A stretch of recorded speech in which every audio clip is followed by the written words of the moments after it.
formally called the speech from the throne, and it is key part of the state opening of. You can see the Senate has achieved the quorum. We hand over to the Senate for.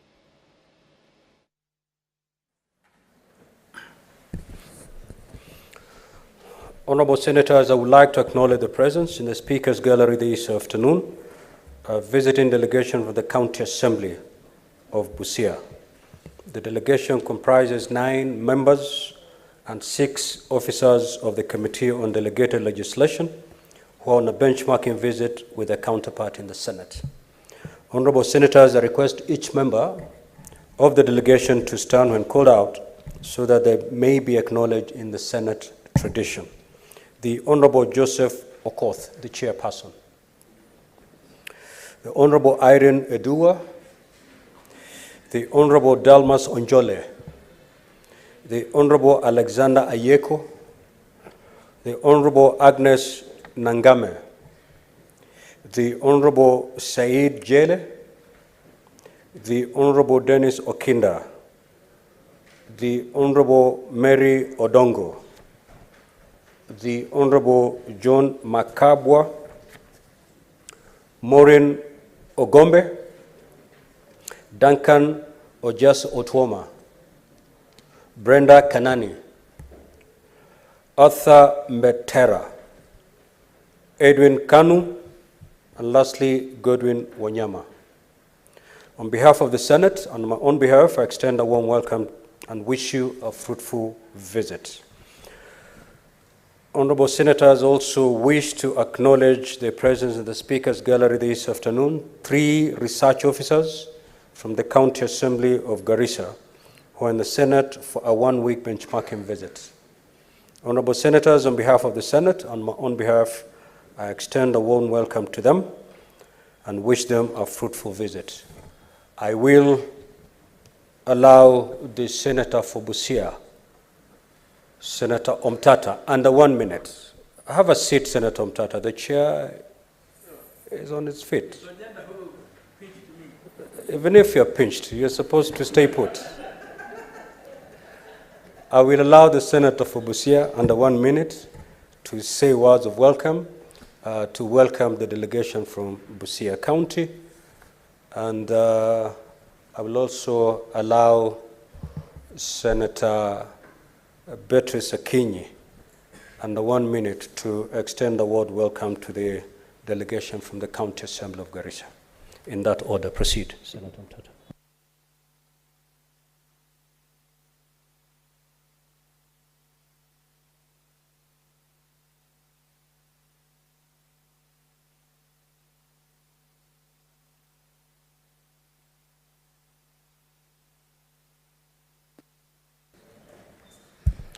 Honorable Speaker, thank you for the opportunity to address this August House in welcoming a delegation from Busia.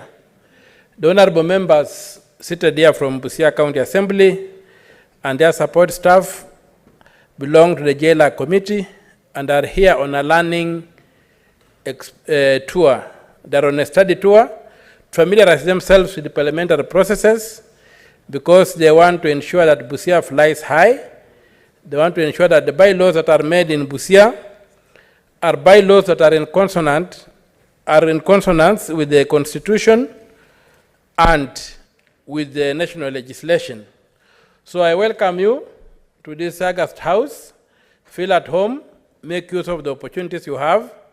And Mr. Speaker, sir, I would also plead to you if you have got any slush fund somewhere to help them, because they really need a lot of training to be able to do what they're supposed to do. They realize that their capacity is very low and are reaching out to the Senate to assist them. With those few remarks, I welcome you, feel at home, and have a fruitful tour. And thank you very much, Mr. Speaker, sir.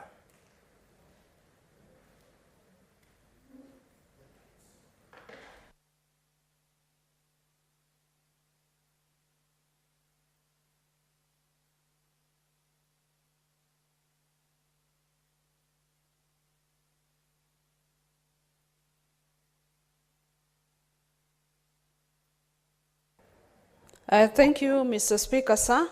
Honorable Speaker, I would like to take this chance to welcome the team from the Garissa County Assembly, and just to give them the comfort that we are partners in the oversight function that the two levels play over county governments. Honorable Speaker, I also want to give them the convenience that the County Public Finance Law Amendment Bill 2023 now finally is going to give the assemblies the autonomy in running their funds. This has been long awaited, and the county assemblies have been longing for this independence. And to tell them that the Public Finance Amendment Act has been amended by inserting the following new sections immediately after Section 109. And the most critical is that they establish for each county a fund to be known as the County Assembly Fund. So I think that is good news for the counties, and as a Senate, we are committed to giving service to the counties as expected. Thank you, Honorable Speaker. Next order, Clerk.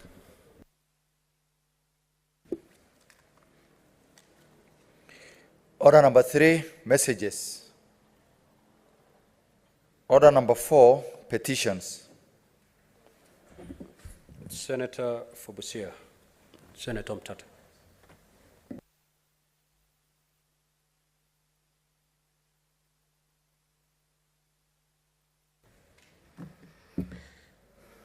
Mr. Speaker, sir,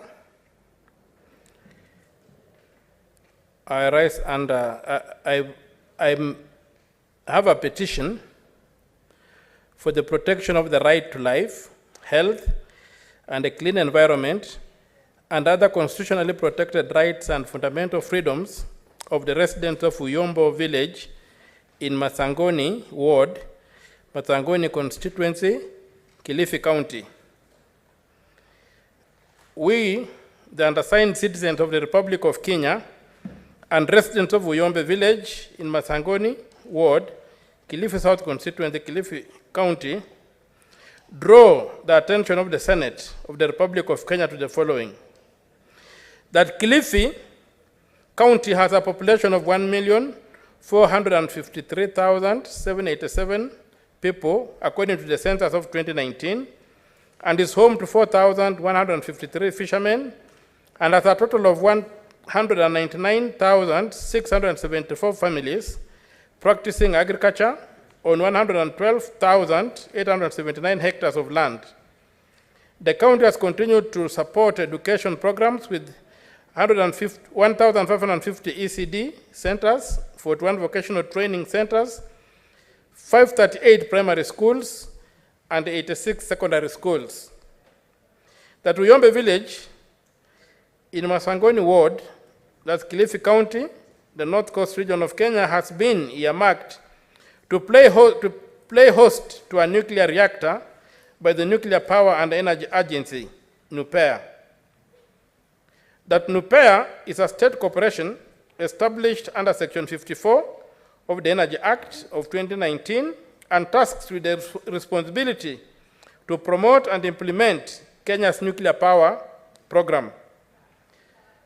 Paragraph 4 lays out the mandate of NUPEA, and I will skip it because it's in the statute. Paragraph 5, that the preservation and realization of the right to a clean and healthy environment for all is greatly anchored in the strict adherence to procedural environmental rights, that's access to information, public participation, and access to effective remedy in cases of the violation, in ensuring the right to a clean and healthy environment. Therefore, it's pertinent that all procedural rights are upheld without compromise. That the people of Uyomba have been denied access to information regarding the nuclear reactor and have been excluded from the decision-making process. That the Uyomba community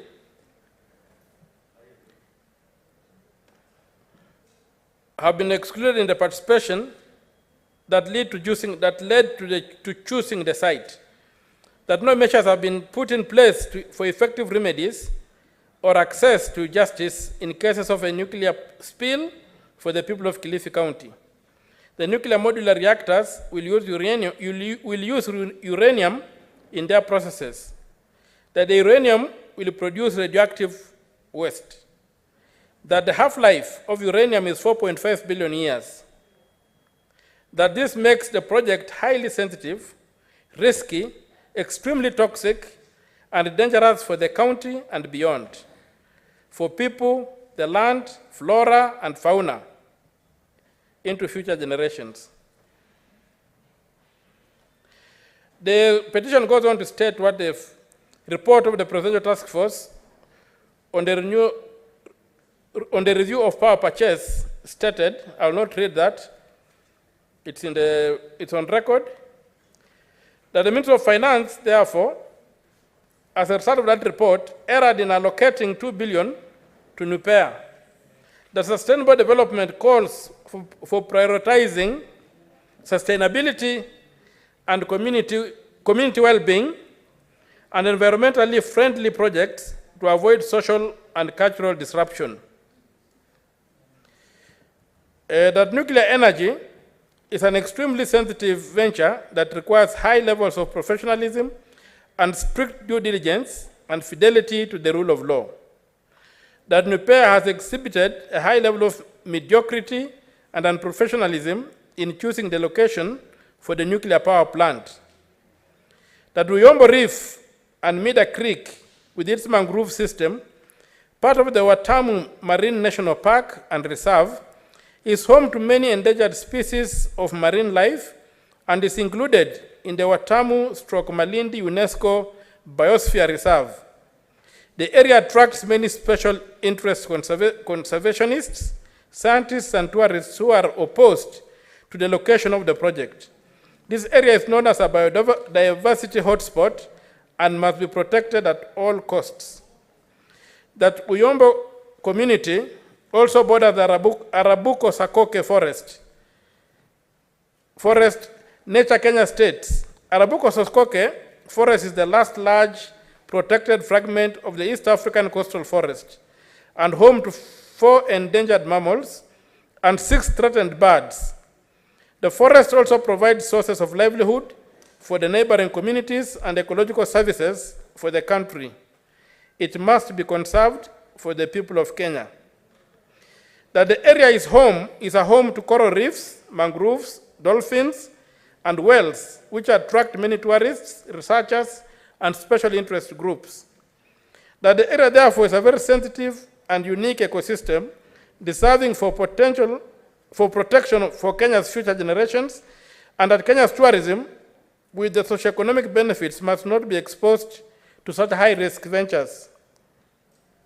That this, therefore, disqualifies the location chosen by NUPEA and calls for further research into a new location for the reactor. That choosing Uyombo increases the cost on the taxpayer for risk mitigation. That NUPEA has failed to perform a risk assessment analysis in choosing the proposed site. That Kenya has signed the Vienna Convention on Civil Liberty for nuclear damage that covers liability and compensation. That Kenya is yet to ratify the Pelindaba Treaty, making it possible grounds for suspicion of setting up nuclear weapons by any mischievous regime in power, which could cause instability in the region. That the legal framework for management of nuclear power plants in Kenya is not adequate. EMCA, that's the Environment Management Act, is weak, Conservation Act, is weak on risks assessment, liability, and compensation.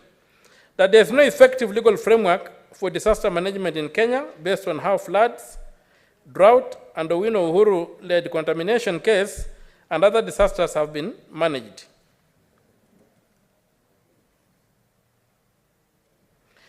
That there are no existing guidelines on health impact assessment with respect to projects and related disasters. That there is no existing policy framework for radioactive waste management. That there is no remediation policy in Kenya and NEMA is unable even to deal with the Wino Uhuru-led contamination and poisoning that happened in 2009 and is fighting in court against remediation to the affected community. The Japan's Ministry of Economy, Trade and Industry estimated the total of cost of remediating the Fukushima site was yen 21.5 trillion, which is equivalent to 187 billion, almost twice the previous estimate of yen 11 trillion, that was 96 billion US dollars. That the Kenyan taxpayer cannot be made to take such a risk, as the taxpayer cannot afford such a remediation costs. That there is no proven need for nuclear power as Kenya suffers no energy deficit, and in addition, Kenya has geothermal, wind, and solar resources, which offers renewable energy with less risk. That the socio-economic and social impact report was not done by professionals in nuclear energy and radioactive waste management. That in parallel, through omission or commission, NEMA has failed to respect laws and procedures related to licensing, and the research project was allowed to be implemented in a location that is contrary to the rules and regulations on the requirements related to the environmental impacts. That NEMA is also legitimizing the illegal work of NUPEA by being part of the presentation and the defense of the CESA report. That the county government of Kilifi has failed in its mandate to control toxic industries producing toxic waste by either providing suitable infrastructure, or if the infrastructure is inadequate, to advise against the commissioning of such projects. That the peers of energy, during a visit to endorse the site, ignored the issues raised by the community and went ahead to rubber stamp NUPEA's decision on the location, signifying the groundbreaking of the project activities in the community despite the concerns posed by the community. That we raised our issues before the relevant institutions and organizations, that is the Ministry of Energy and Petroleum, the Ministry of Environment and Forestry, and the Kilifi County government, but were ignored. That the issues raised above are not pending in any court of law or any other legal body. We therefore, your humble petitioners, pray that the Parliament of the Republic of Kenya, through the Senate, urgently consider this an economic, environmental, and moral issue for the country, and that they act with the view of, 1, ordering all responsible state agencies to remove Uyombo from the list of possible sites for a nuclear reactor, ordering NUPEA to immediately explain evidence-based research and the science that led them to choosing Uyombo as their preferred site, ordering the EACC to institute mechanisms to prosecute individual NUPEA officials found culpable of wasting taxpayer funds by recommending Uyombo as their preferred site, ordering NUPEA to stop interfering in the issuance of title deeds to the Uyombo community.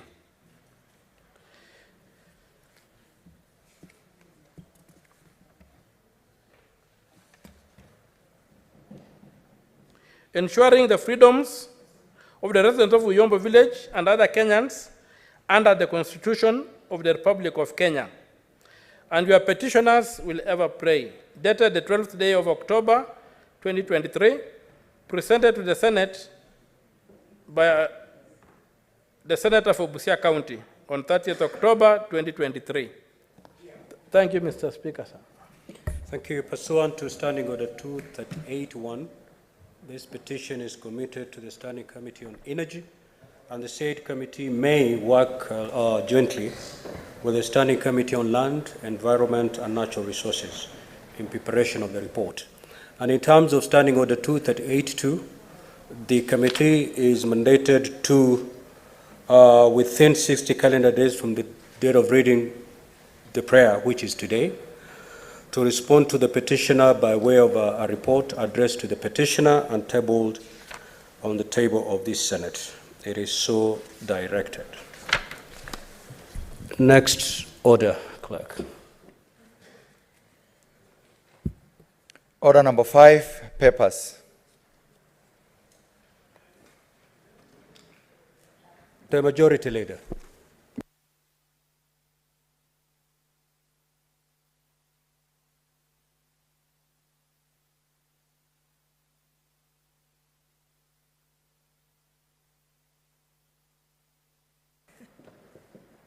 Mr. Speaker, sir, I beg to lay the following paper on the table of this Senate today, 15th of November 2023, Mr. Speaker, being the Circle Society's regulatory authority, specified non-deposit taking levy order 2023. Thank you. The Chairperson, Standing Committee on Administration of Committee on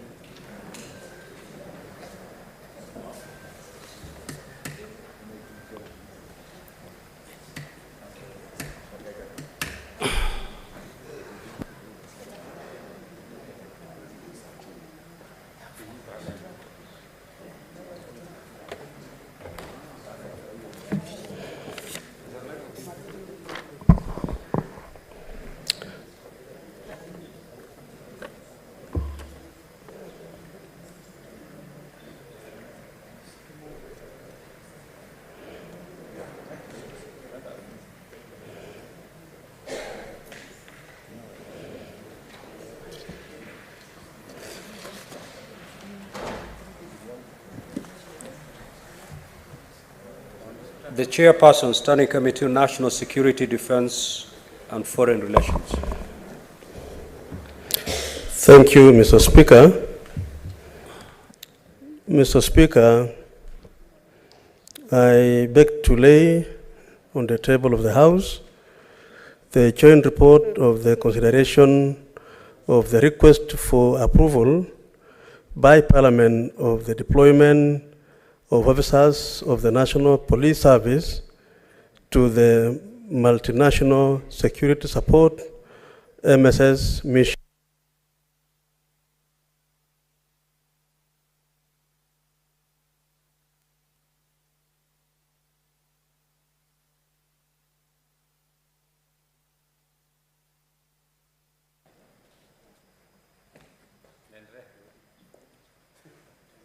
Thank you, Mr. Speaker.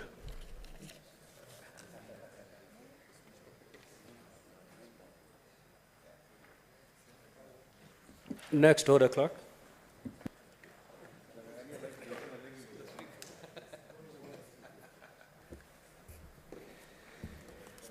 Order number 6. Senator, just hold on, clerk.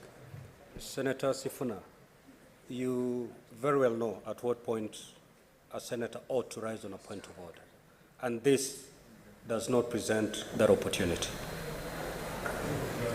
Okay, proceed with your point of clarification.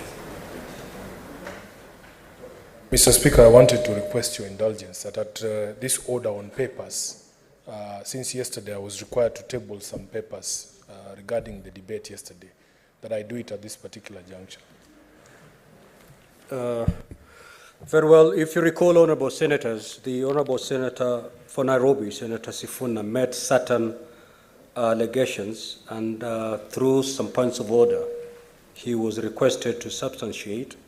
He was unable to substantiate immediately and therefore sought time to do so today. I will therefore allow the Honorable Senator to proceed to substantiate pursuant to Standing Order 105-2.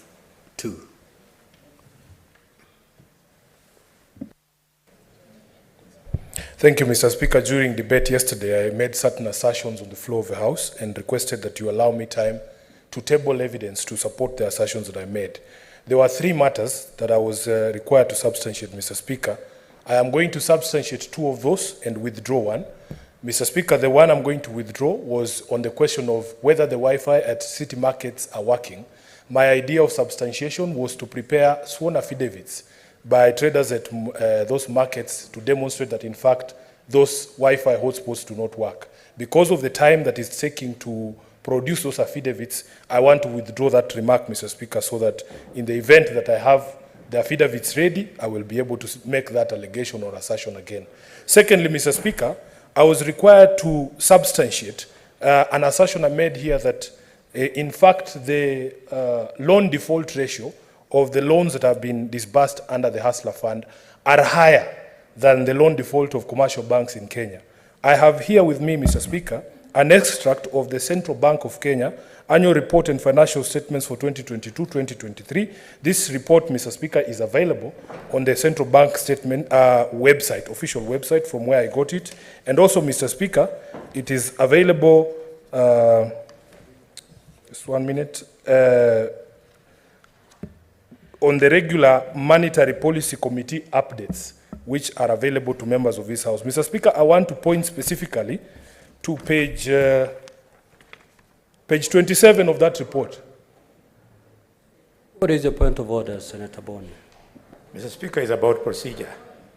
The senator was proceeding very well. Having described the evidence he has, he's supposed to table. You will peruse through the clerks. You'll be satisfied it meets the standard, and then he can then speak to it after you have made that clearance. That is the procedure, Mr. Speaker, sir. He's just supposed to table. Just allow him to just highlight the contents. After that, he'll table.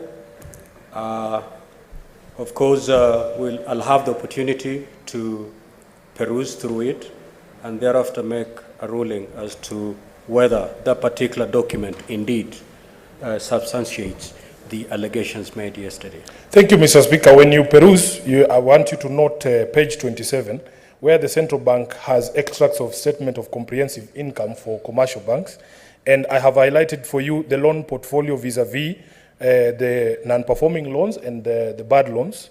And Mr. Speaker, you will see that the non-performing loans, as at the end of October 2022, or June 2023, stood at 14.5%. Mr. Speaker, as you are aware, the non-performing loans for the Hustler Fund are at 3 billion, which is 30% of the outstanding, which is 10 billion. It's simple math, Mr. Speaker, I wish to table. Secondly, Mr. Speaker, there was an assertion here that we, in fact, as a country, received a donation of free fertilizer from the Republic of Russia. Mr. Speaker, I have here with me an extract of the official Russian embassy in Kenya Twitter page. And on this one, I want to thank Kenyans on Twitter for pointing me to this particular page. It is a verified page, Mr. Speaker, and electronic evidence, for those who want to shout point of order, is admissible in this country. Mr. Speaker, you will see a communication on the official handle of the Russian embassy in Kenya of a donation of 34,000 tons.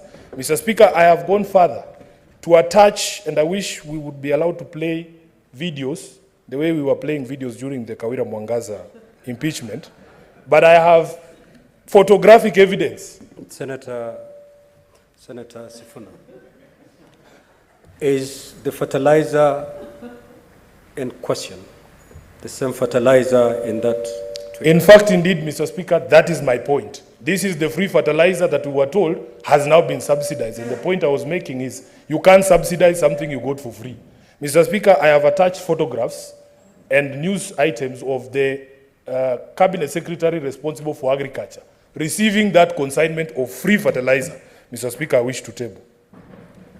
Well, I will, the clerk get seize of these documents. We will look at the authenticity of those documents, and I'll make a ruling as to whether they can be used to substantiate your claim. Yes, Senator.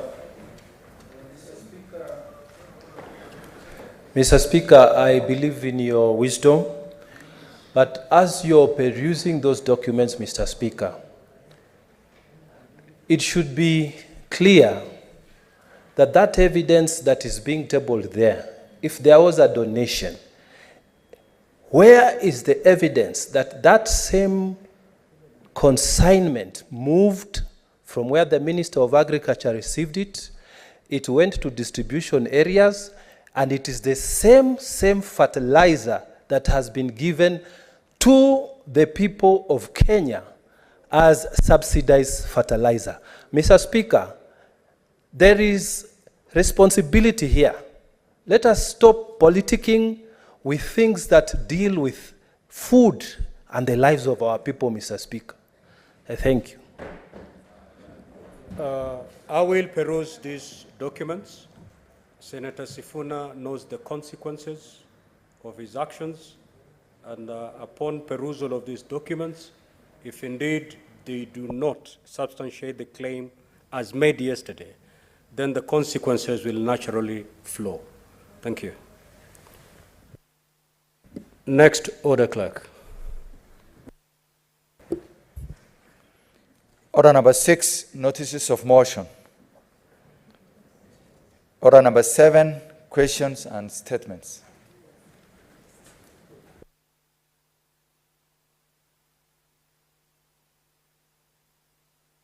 One, Senator Hamida Kibwana.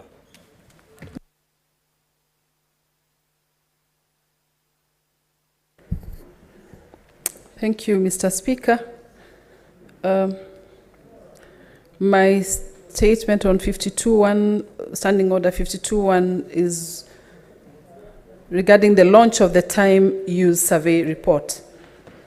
Mr. Speaker, sir, I rise pursuant to Standing Order 52.1 to make a statement on a matter of general topic concern regarding the recent release of Kenya's first ever Time Use Survey Report. This development is pivotal in the pursuit of gender equality and acknowledgement of women's contributions to our national economy. The survey provides us with valuable data that highlights the significant yet often invisible contribution that women make to our society and economy through unpaid domestic and care work. The stark gender disparities in the distribution of unpaid care work underscore the urgent need for targeted interventions and policy reforms that support and empower women. The survey was conducted as a joint effort by the Kenyan National Bureau of Statistics, KNBS, the State Department of Gender and Affirmative Action, UN Women, the World Bank, and Oxfam International.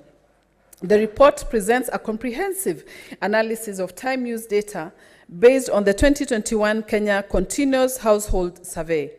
Mr. Speaker, sir, the findings are both enlightening and concerning. What is the point of order, Senator Bowen?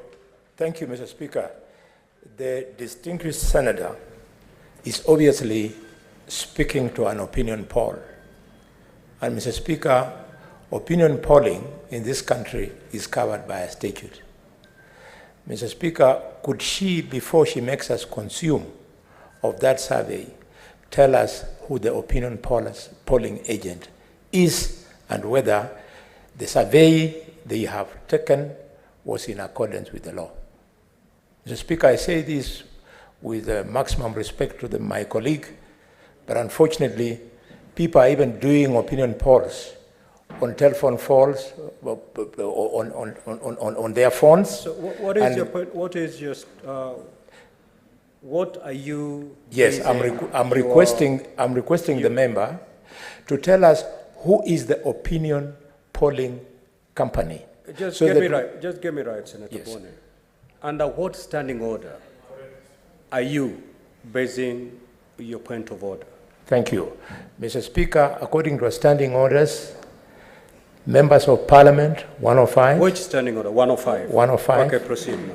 Thank you, Mr. Speaker. I had made my point, the accuracy of the information she's about to table. Nothing personal, but we want to be sure that we are not consuming what they say in computer parlors, garbage in, garbage out. Senator Amida, what is the accuracy of this statement you're making pursuant to Standing Order 52.1?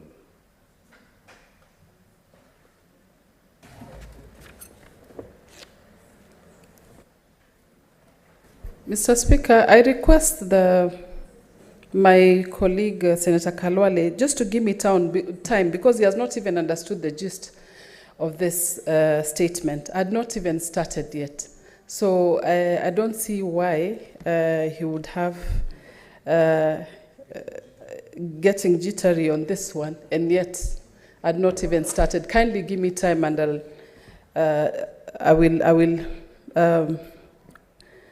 I will disclose the opinion poll. Are you saying that the responses to the accuracy of your No, statement is in the body of your statement. Is that what you're saying? Yes. Okay, proceed. Thank you. Mr. Speaker, sir, the findings are both enlightening and concerning. The report reveals that on average, women in Kenya spend approximately 5 times more time than men on unpaid domestic and care worker. The inequality not only perpetuates gender inequalities, but also impedes women's empowerment, hindering their ability to engage in productive activities and public life. The invaluable partnership of the National Gender and Equality Commission, GEC, the Council of Governors, COG, and the University of Nairobi, UON, in the survey highlights the collective commitment to addressing the gender disparities embedded in unpaid care worker. As Mr. Speaker, sir, as we delve into the specifics, the survey indicates that on average, women and girls in Kenya over the age of 15 spend 3 hours every day on unpaid domestic and care work.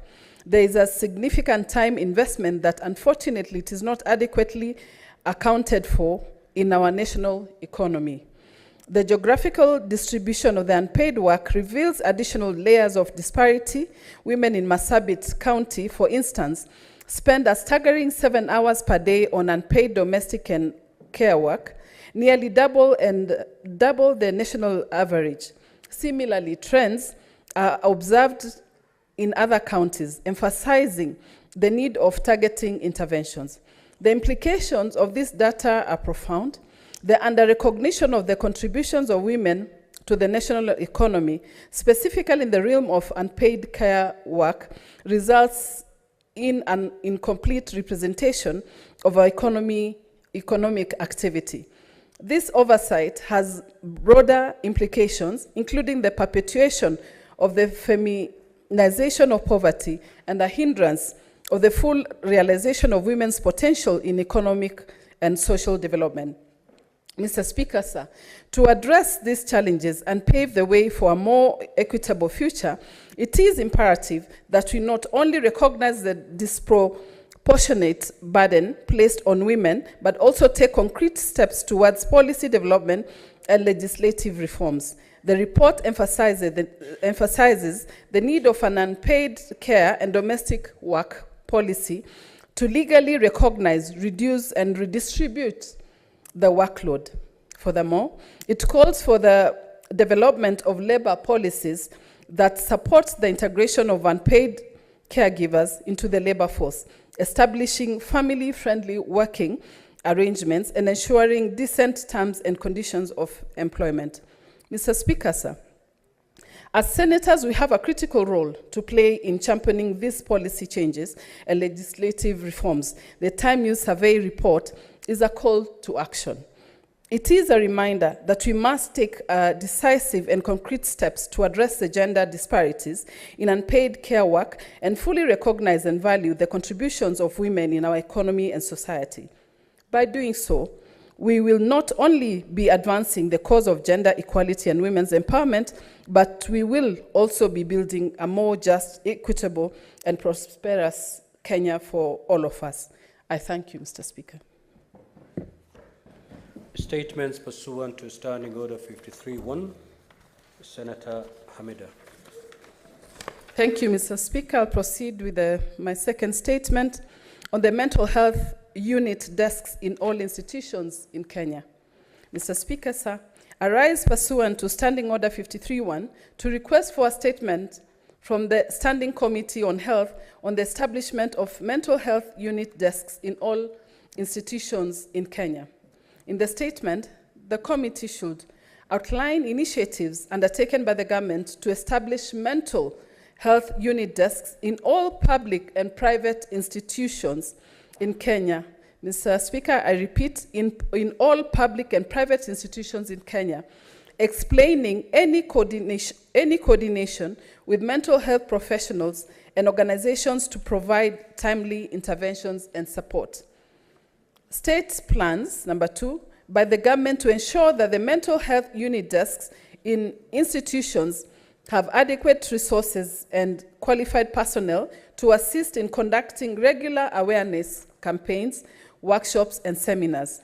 Number 3, provide information on the budget allocation and funding mechanism in place for the establishment and maintenance of mental health unit desks. And finally, recommend the establishment of a standardized monitoring and evaluation framework to ensure the mental health desks meet their objectives. I thank you, Mr. Speaker. Senator for Kisumu, Senator Professor Tom Ojenda.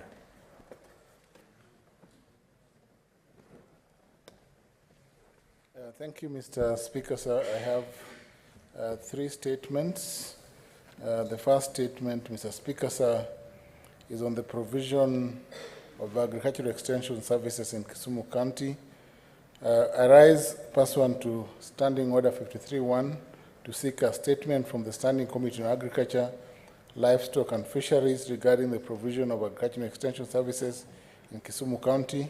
In this statement, the committee should, 1, state the extent of provision of agricultural extension services in Nyando, Muhoroni, and Nyakach sub-counties in Kisumu County.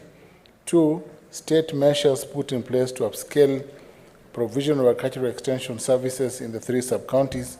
And 4, give a breakdown of how the budgetary allocation by the national government and county government of Kisumu towards the provision of agricultural extension services was utilized for the financial years 2022-2023, and how the funds set aside for the financial years 2023-2024 will be utilized for agricultural extension services in Kisumu County. Mr. Speaker, sir, my second statement is on early childhood development education, or ECD, in Kisumu County. Mr. Speaker, sir, I rise pursuant to Standing Order 53-1 to seek a statement from the Standing Committee on Education regarding early childhood development education, or ECD, in Kisumu County. In the statement, the committee should, 1, state the number of ECD centers in Kisumu County and their respective pupil enrollment. 2, appraise the Senate on the number of teachers deployed by the county government of Kisumu to the ECD centers, their terms of employment, including remuneration and other benefits, and the teacher-pupil ratio.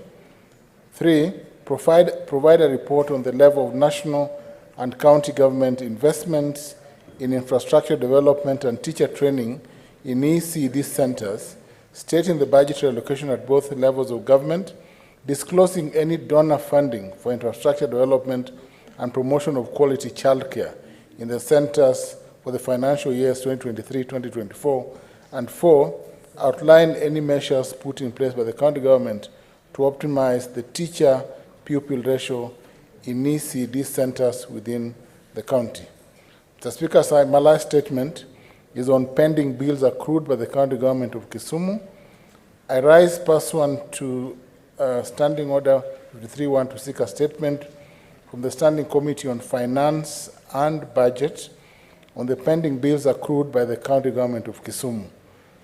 In the statement, the committee should, 1, state the amount of pending bills accrued by the county government of Kisumu during the financial years 2013-2014 to 2022-2023, indicating the nature of these bills and the status of their payment to date. 2, state the reasons for non-payment of pending bills by the county government. And 3, state the amount of funds set aside by the county government of Kisumu for the financial years 2023-2024 for the payment of pending bills, stating measures put in place to ensure the prompt clearance of all pending bills accrued by the county government. Thank you, Mr. Speaker, sir. Statement pursuant to Standing Order 56-1AA. The Chairperson, Standing Committee on Roads, Transport and Housing.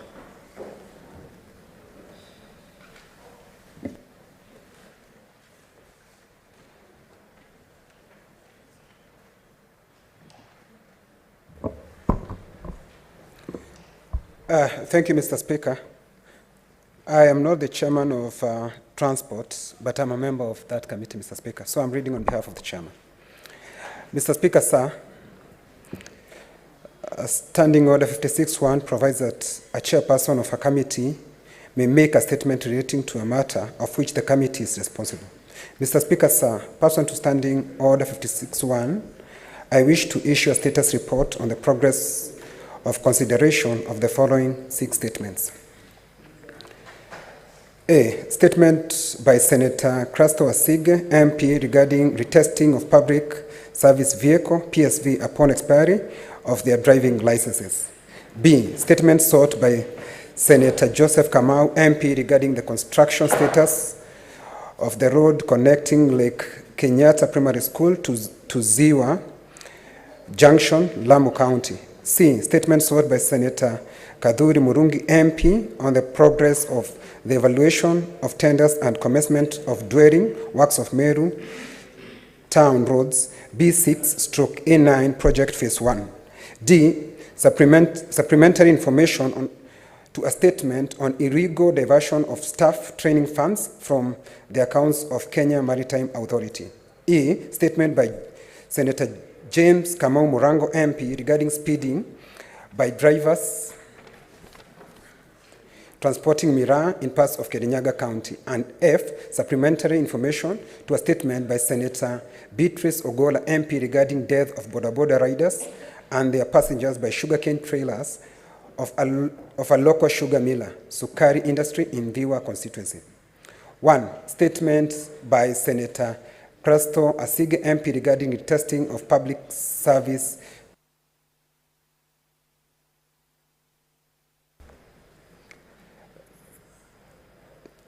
transport and housing regarding retesting of public service vehicle, PSV, upon expiry of their driving licenses.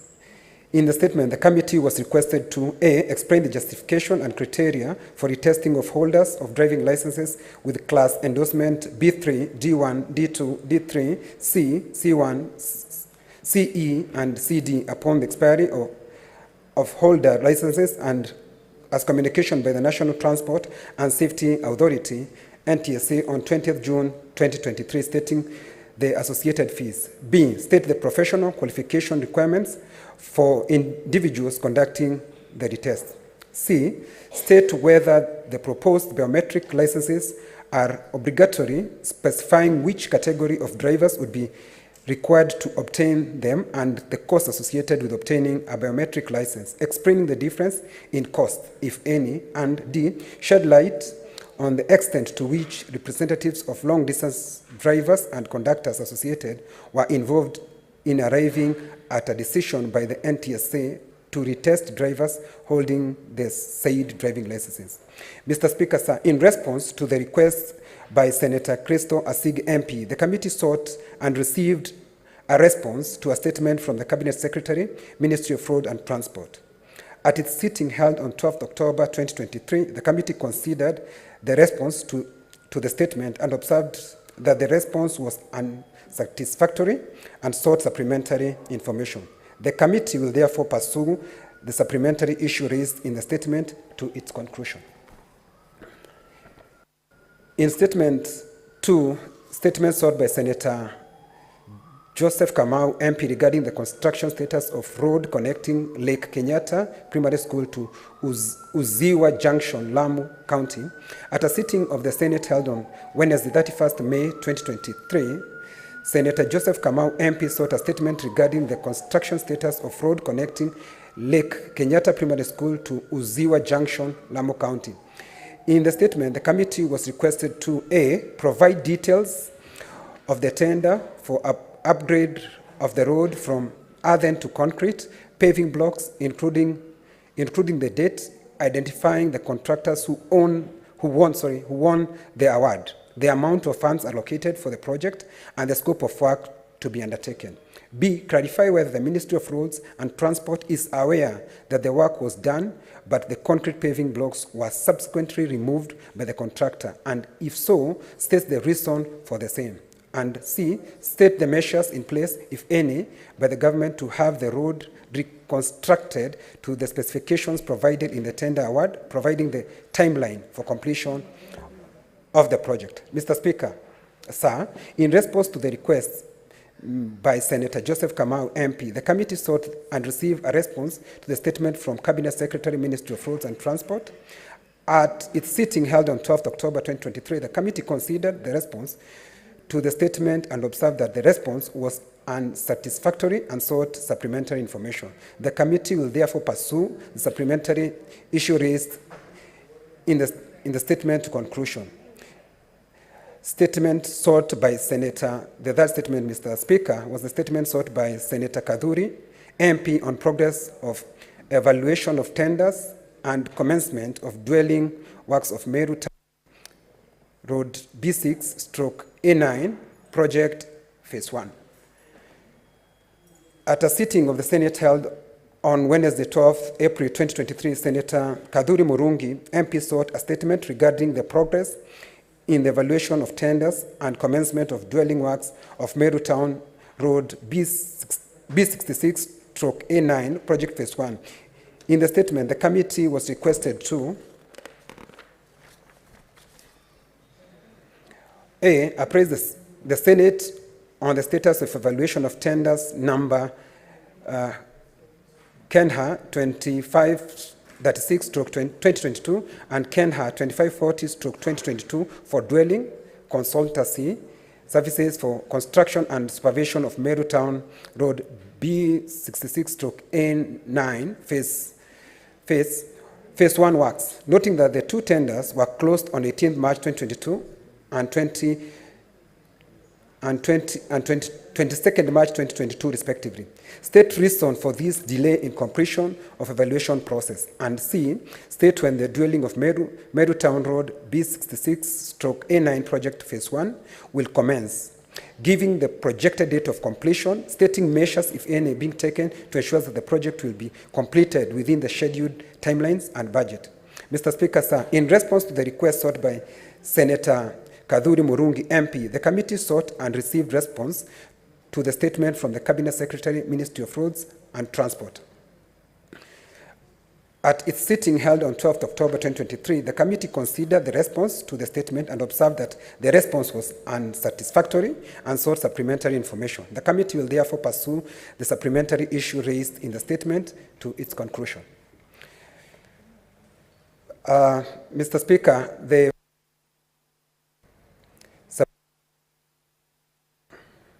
supplementary information to a statement on the illegal diversion of staff training funds from the account of the Kenya Maritime Authority.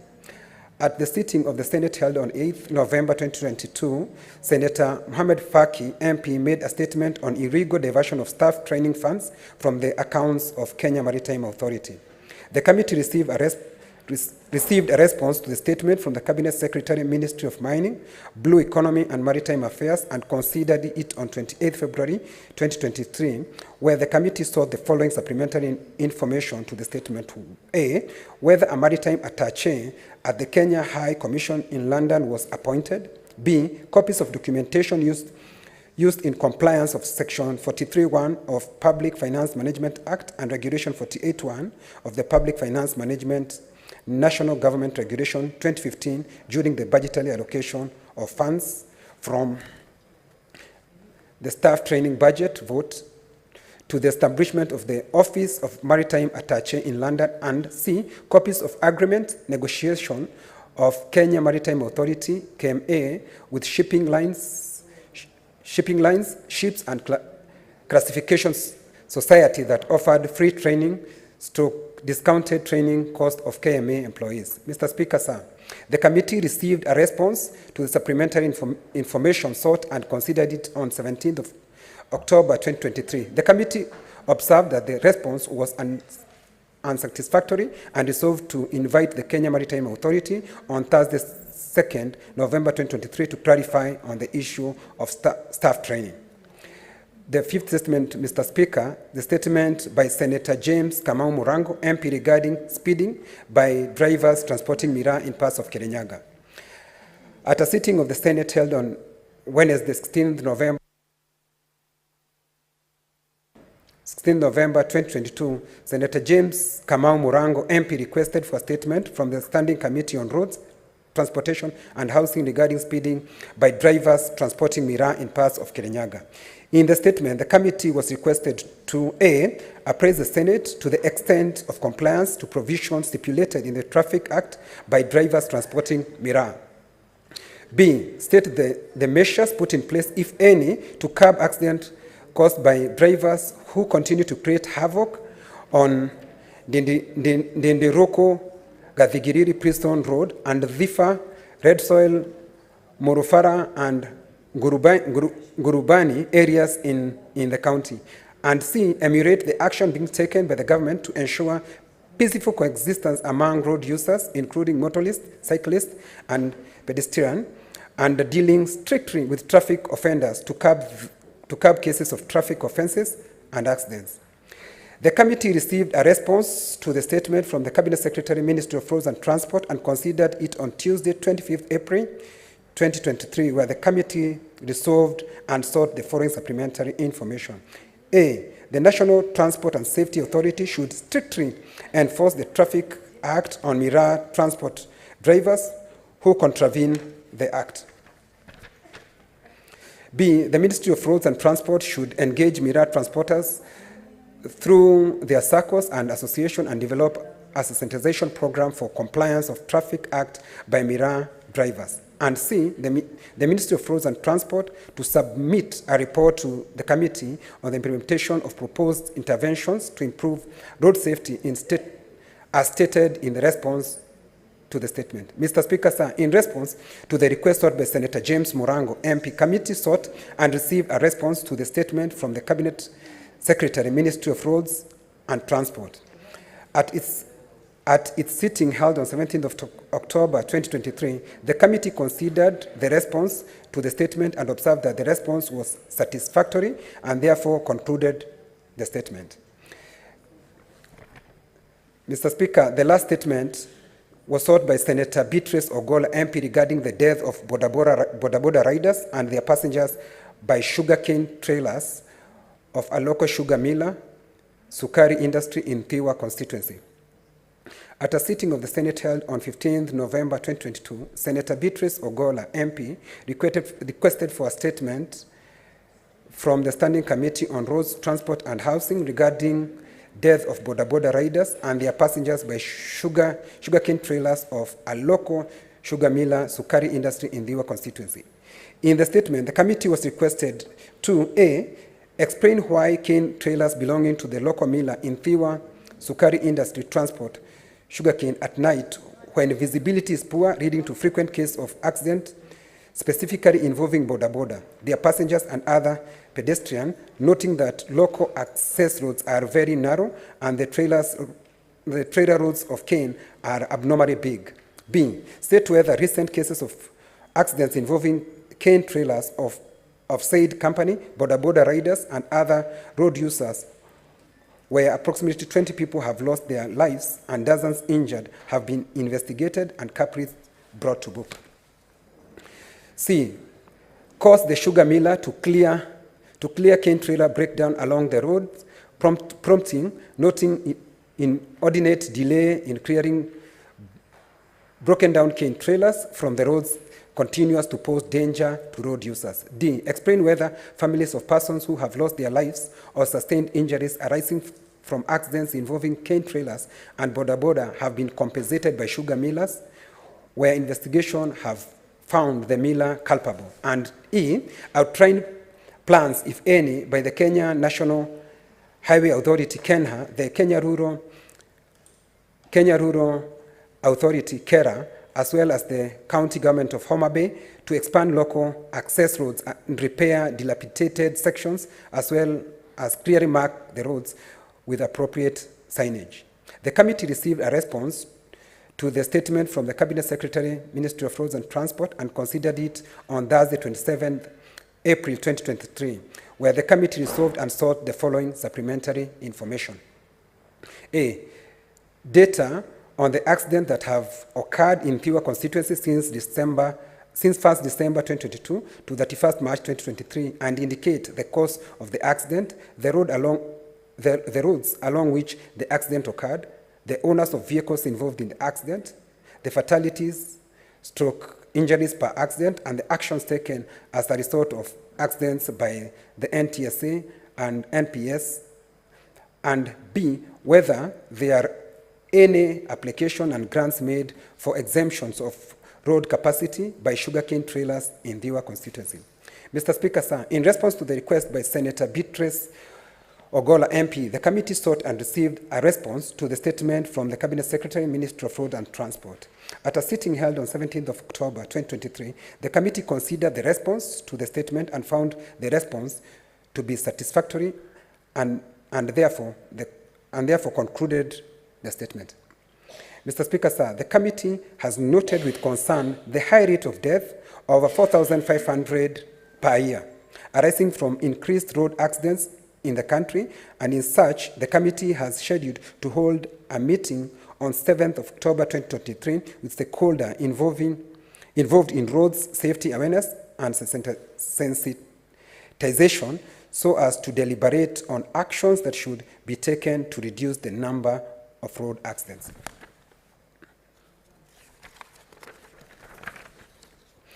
Mr. Speaker, sir, during consideration of response to the above statement, the committee invited the senators who requested for those statements. Mr. Speaker, I thank you for allowing me to read this long statement. Thank you.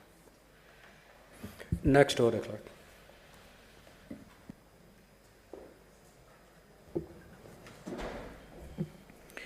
Order number 8, motion. Debate on the President's address to Parliament. Now, honorable senators, at the rise of the House yesterday, Senator Beatrice Ogola had the floor, or this morning, had the floor, and I had a balance of 7 minutes.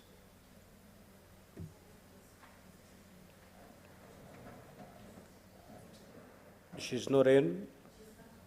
She has to familiarize herself with the standing order, because those 7 minutes will go up in the air once I move to the next senator to speak.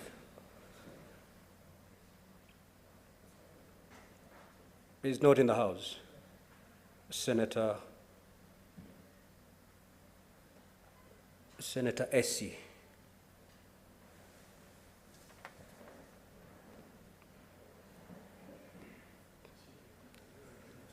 Senator Essie Okenyuri.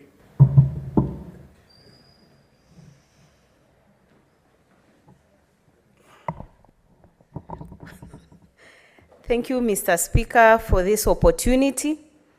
I want to support the motion of the President's address, in as much as I want to note that we've had a share of our own challenges, but it's equally important to note some of the progresses that this administration has made in the first year in office. Mr. Speaker, one of such progresses we've made, farmers across the country were able to receive the subsidized fertilizer, and as a result, we've had actually decreased prices of unga in our supermarket shelves. That's one thing we cannot go without acknowledging from this administration. Mr. Speaker, sir, why should be... What is the point of order, Senator Sifuna? Mr. Speaker, under Standing Order 105 on responsibility for statements, I want the senator for the nominated Senator Essie Okenyuri to demonstrate to this House a reduction in the prices of unga to the levels that she's claiming. I think the senator is referring to the address by the president. Yes, that's exactly what I'm on about. It's contained there. He's simply lifting as it's contained in that particular. But now she's not the president. She's not the president now. Honorable Senator, the only time you'll be called upon to substantiate is when you yourself make certain allegations. But if you're lifting a statement from a book or from a report, then that burden does not lie on your shoulders. Senator, can you proceed, please? Thank you, Mr. Speaker, for guiding the Honorable Senator for Nairobi. Not actually every other thing that you're making reference from deserves rising on a point of order. Mr. Speaker, sir, that said, we come to the issue of the health sector.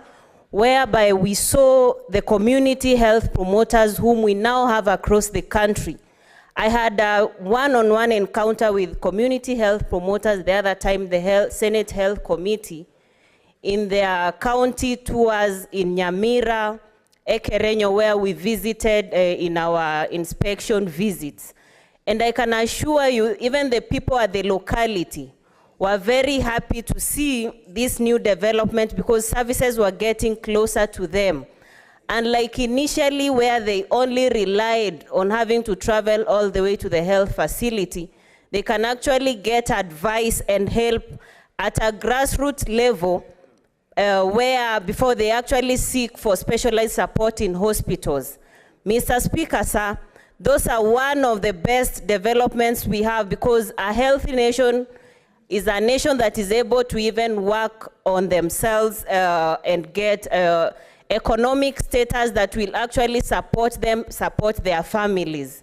Mr. Speaker, this actually is supporting very many women, especially rural women.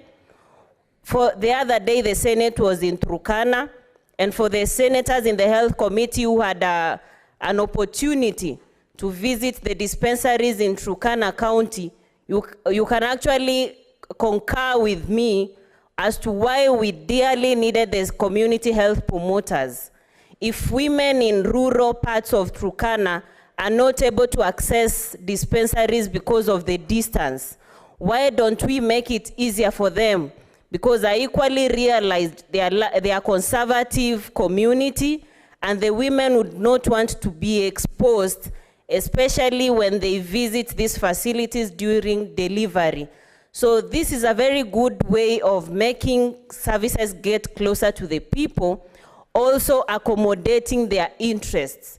Those are the discussions we should be having, and I want to commend this address by the President, because as I initially indicated, in as much as we have had a share of our own challenges, partly well known, we got the wells dug deeper. We couldn't continue digging deeper, and we are trying to cover up for some of those mistakes made by the previous regime. And a popular handshake, which was a very bad leadership experiment we've had in this country. Mr. Speaker, allow me to conclude at that bit and say that we keep learning on a daily basis and urge the members of the opposition side, if they have better engagement on how this administration can actually implement some of these issues. And I always remind members, leadership actually works when we ignore the other issues that divide us, other than come together and agree on what works. Because you're a Kenyan first before you either become Kenya Kwanza or Azimio. So we are Kenyans, and as leaders, we need to put our heads together and support the President in steering this administration, because Kenyans spoke and they made a choice. We now have the ball on our side to ensure that whatever choices we made work for the several millions of Kenyans who are relying on us. Thank you, Mr. Speaker. Senator Ombo.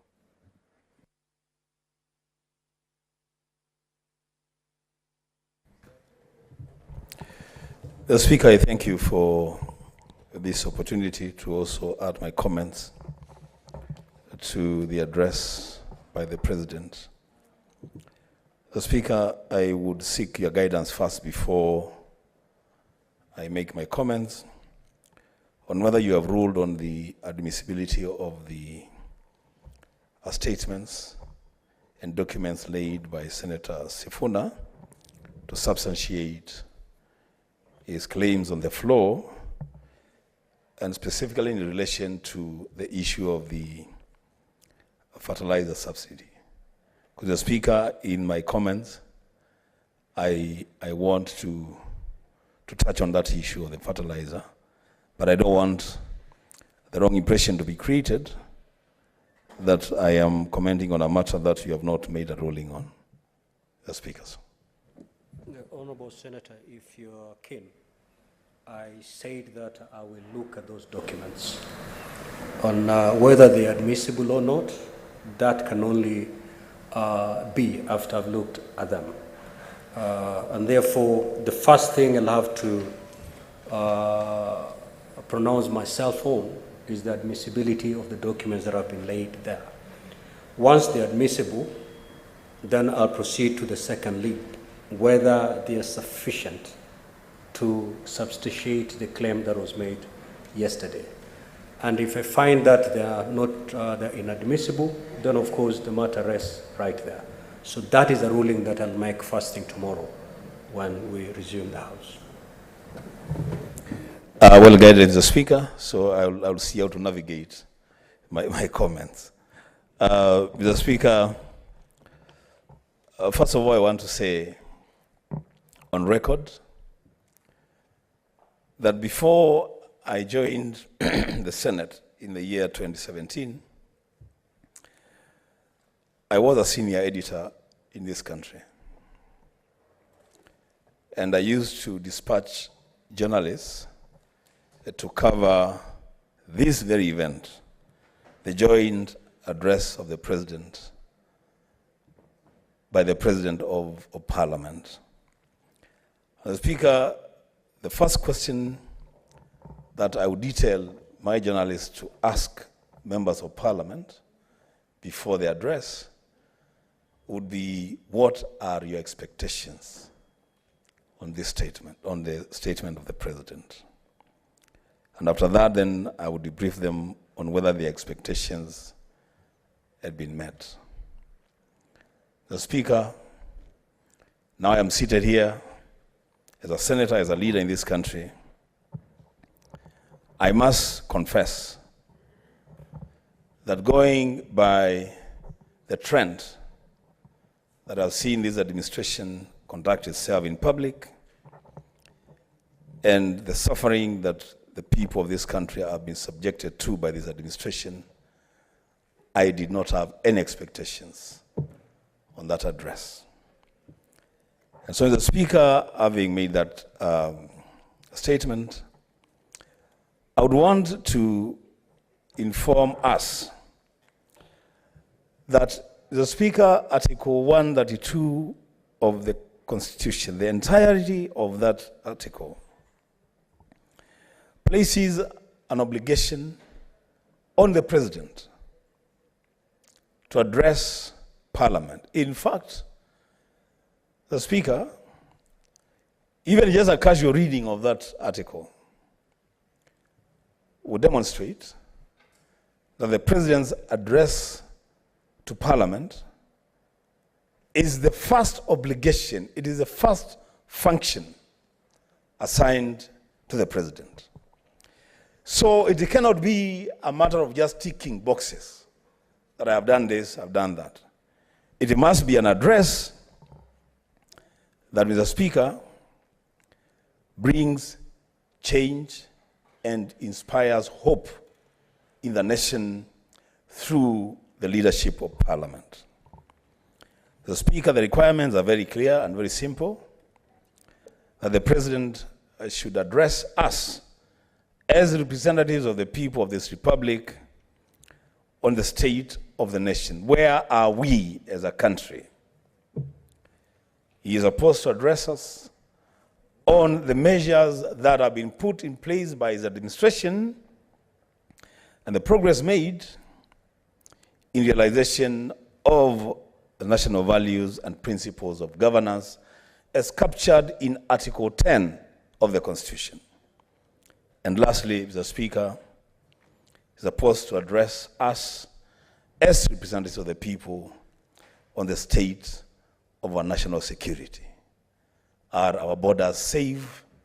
Are we safe in this country?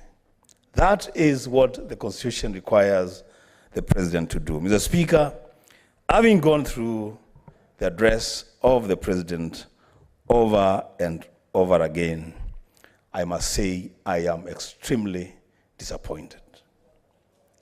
Disappointed, Mr. Speaker, because there are issues glaring at Kenyans today that those who had expectations would have wished that the President addressed this nation on those issues. The Speaker, I will mention only 2 or 3. On the matter of the cost of living, Mr. Speaker, and I said I would find a way of navigating that issue of the fertilizer because you are yet to make a ruling on it. But Mr. Speaker, allow me to say that the mention of the subsidy from 6,500 to 2,500, the Speaker, even if that were to be true, is too little at a time like this to be the only thing that the President of a republic mentions when it comes to addressing the issues of the cost of living. I've said many times, Mr. Speaker, that there are people in this region, Kenyans in this country, who don't use fertilizer to grow crops. People who don't use fertilizer to keep their animals, their poultry. And so, Mr. Speaker, if the only serious matter that the President could speak about on bringing down the cost of living was the issue of the fertilizer, then, Mr. Speaker, it is too little to talk about. I would have said a few other things about it, Mr. Speaker, because I'm waiting your ruling. I will stop there. But I will remind the President and this administration that the cost of living, Mr. Speaker, is such a serious issue in this country that as I comment on the address of the President today, the Speaker, there are millions of Kenyans who are unable to make their ends meet. There are millions of Kenyans who are unable to place a meal on the table for their children. The Speaker, there are millions of students in this country who are confused, Mr. Speaker. We have students in our universities who are unable to even sit exams because there is confusion on the system of education that we are using and the system of funding for university education. These are issues, Mr. Speaker, that should have attracted the attention of the President, should have made, should have gotten a pride of place in the speech of the President. Mr. Speaker, on the issue of inclusivity, as required in Article 10 of the Constitution. And this, Mr. Speaker, I say with a lot of seriousness.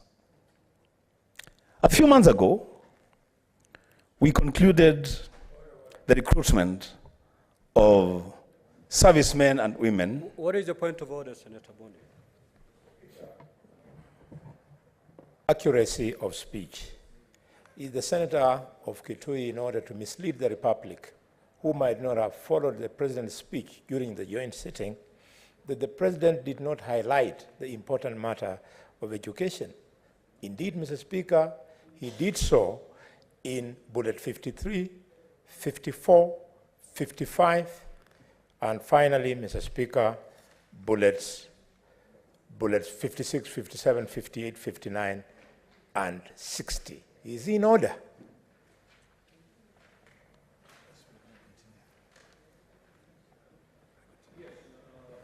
Honorable Senator, you've made some Yes. allegations to the fact that the President did not mention anything concerning education. And the Senator for Kakamega has drawn your attention to those paragraphs that indeed His Excellency the President took time to explain.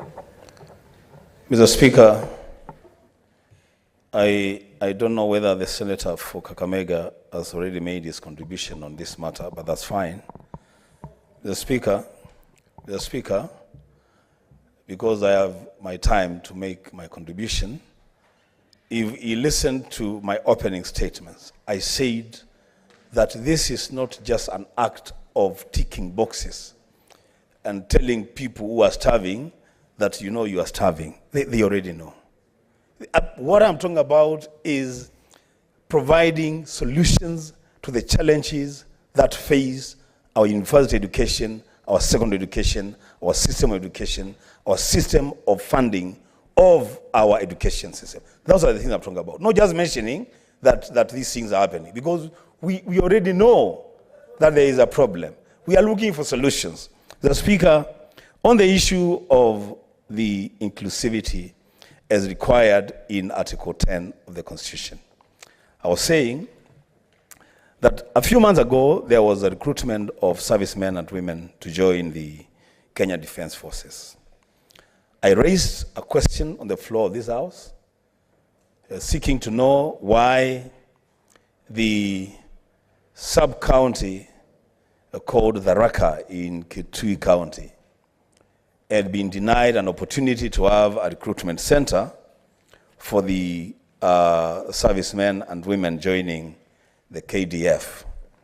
Mr. Speaker, to date, it has not occurred to the chairman of security, and he's not here, and his members, that was a question, a statement that had timelines, and it needed to be addressed before the recruitment was done, so that we afford our young people an opportunity to present themselves for recruitment.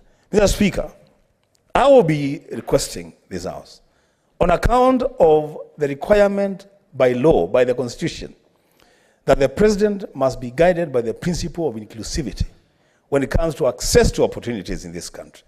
I will be requesting, Mr. Speaker, that we do a proper audit of the recruitment of the KDF, the past recruitment of KDF, so that we establish regional balance. How many young people from each region were accorded the opportunities to be recruited in the KDF? I say this, Mr. Speaker, because I know this is not an isolated case. I had conversations with my brother, my colleague, my neighbor, the senator for Tana River, and I know he had a similar challenge, where a section of his people were denied an opportunity to present themselves for recruitment. Mr. Speaker, if we allow these things to continue, then what will happen is that at the end of the day, we will have regions of this country that have provided young people to serve in the military, and other regions that are denied that opportunity. The Speaker, on the matter of... Senator Wambua, yes. The Senator from Migori wishes to inform you. Are you amenable? I'm okay. You can inform me. Proceed, Senator Eddie.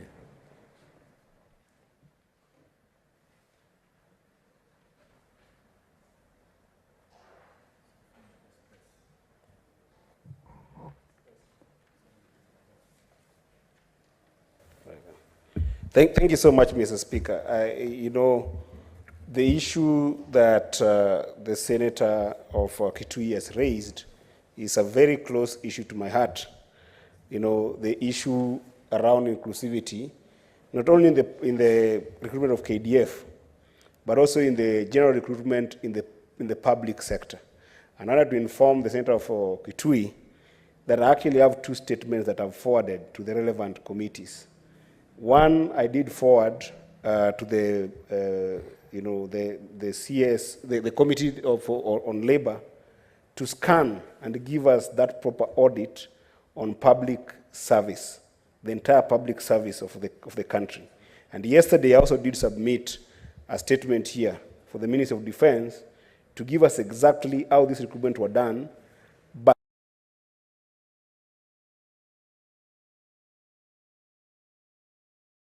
on these two statements when they'll be given in the House, so that we can be able to do that audit with the information that will come from these two ministries. I thank you, Mr. Speaker. Thank you, Mr. Speaker. Thank you, Senator Eddie.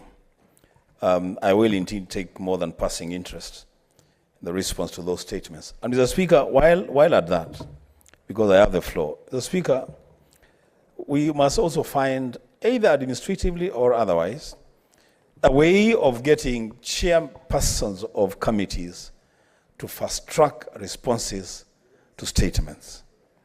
Because it doesn't help to respond to a statement 1 year after a statement was sought. The Speaker, I will conclude my remarks on the matter of food prices. And so that Senator Halwale does not accuse me of not reading the statement, I want to take an excerpt from the President's address and ask questions from that excerpt. The Speaker, in paragraph 17, the President says that as a result of these interventions, or the interventions that he had mentioned earlier, today a 2-kilogram packet of maize flour is selling at a low of 145 shillings and a high of 175, depending on the brand, down from 250 shillings. A gorogoro of maize is selling at between 60 and 75 shillings. That is directly lifted from the address of the President. The Speaker, I have taken time and traveled far and wide to validate that very statement by the President. The Speaker, this statement by the President is not true.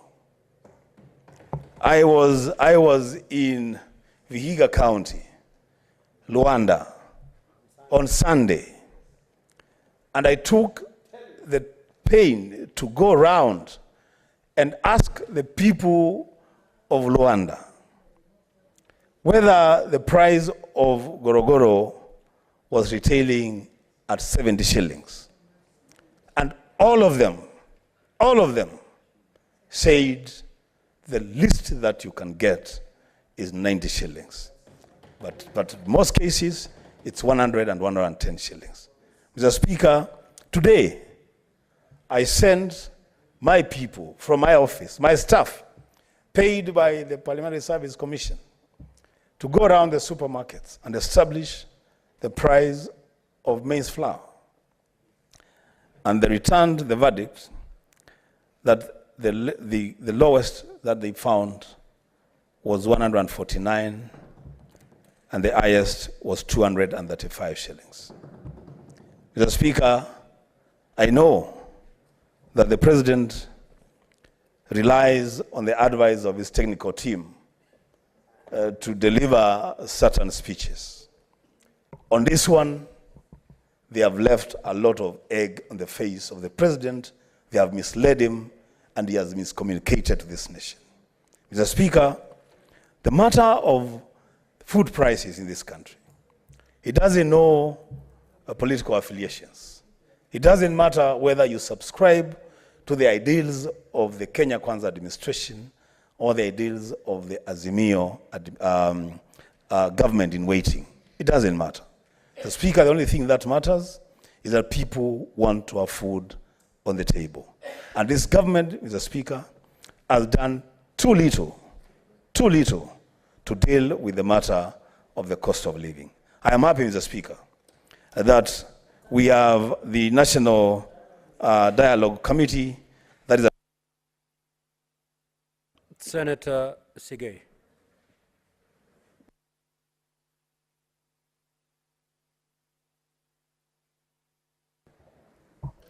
Thank you, Mr. Speaker.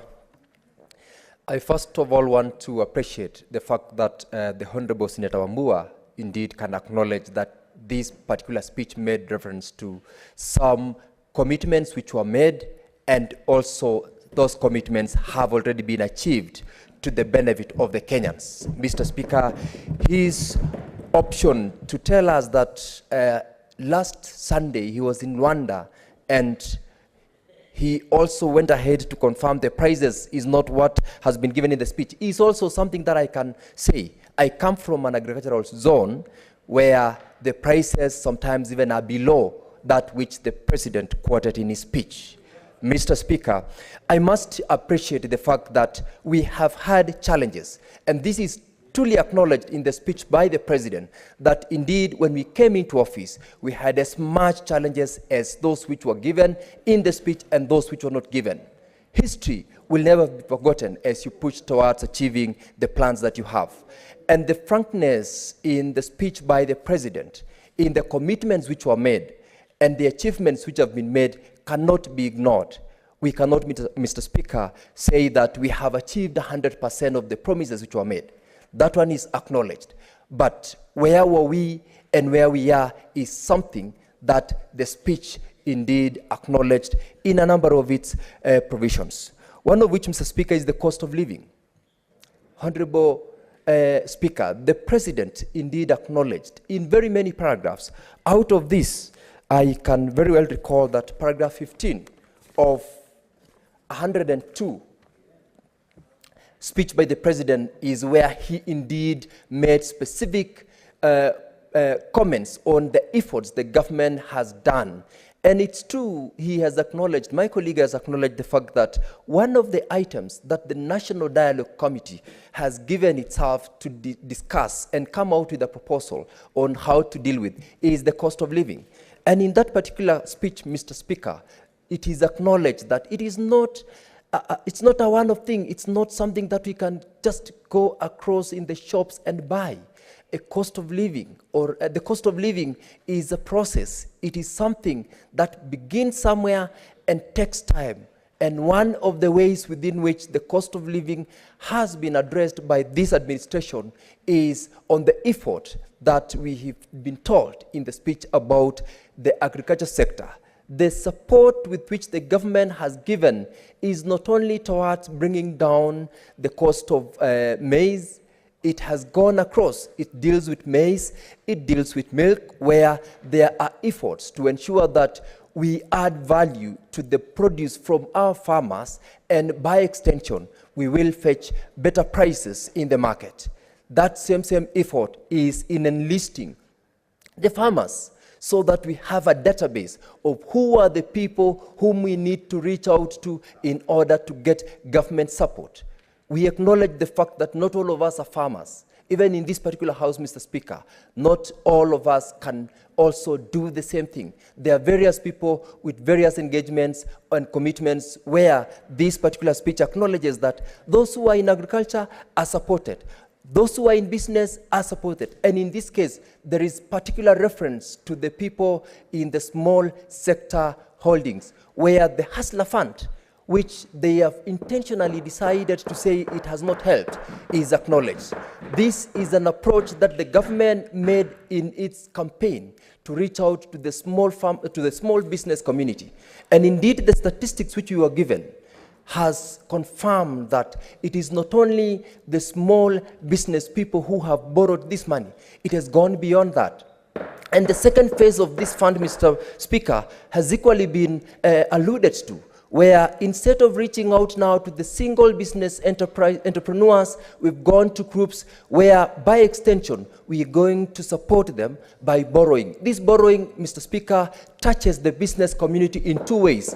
One, by supporting them to enhance their business enterprises, and also the approach which led to the removal of a number of these people from the bureau where they had been listed as non-credit worthy, where somebody is able to borrow a facility. In extension, that particular person will be supporting the business and enhancing his or her credit worthiness. Mr. Speaker, sir, this particular speech gave Kenyans the hope that we gave them in the course of the campaigns. And that particular hope is what keeps us and keeps the Kenyans going in terms of seeing tomorrow and achieving the dreams that they have had. One of the things that we must also not forget, Mr. Speaker, is the independence that this particular administration sought and has indeed provided to independent institutions, one of which was the immediate appointment of the 6 judges. I am a practitioner in the judicial sector, and I know the importance of having to recruit judges and give them their independence. That alone is something that takes justice not to only those who go to court, but to the rest of the Kenyans. Giving an independent management to the judiciary fund, which is enhanced to 3 billion Kenya shillings is a very important aspect in building the independence of judiciary, enhancing access to justice, and by extension, it is expanding job opportunities, because by this fund, the judiciary has been given more opportunities to employ. This is what we every day cry. Very many young Kenyans have gone to school, they are reaching out, seeking for opportunities to be employed, and by this fund alone, we create employment to very many Kenyans. Beyond that, Mr. Speaker, the effort in the housing sector, the affordable housing sector, where we have not more than in the period we've been in office, the Kenyans have been given the opportunity to also not only go and get these houses, but it has been an opportunity to create more employment. A good number of my friends who sit in the minority side, Mr. Speaker, have participated in a number of those sessions where the affordable housing programs are being launched. In this way, it is on the one hand enhancing availability of housing, on the other hand, giving Kenyans the opportunity to get employment and also open up for the business community to supply the materials towards this construction, whether it is the fundis who've been trained or the guys who are owners of various hardware facilities. Mr. Speaker, I want to applaud the efforts that this administration has done, and the speech by the president is one of the very honest speeches where he has alluded to the challenges the administration has gone through and the efforts the administration which he leads is pushing in order to make Kenya a better place. And in this way, Mr. Speaker, Kenya is going to be a better place in the near future. As I end, Mr. Speaker, one of the most important things which we can't forget is where a number of Kenyans are unable to also sustain their business enterprises because of the debt bracket that this country has done. The commitment by the government and the commitment by the president that there will be a bullet payment of the outstanding amount in advance is a show of the direction the country is headed to.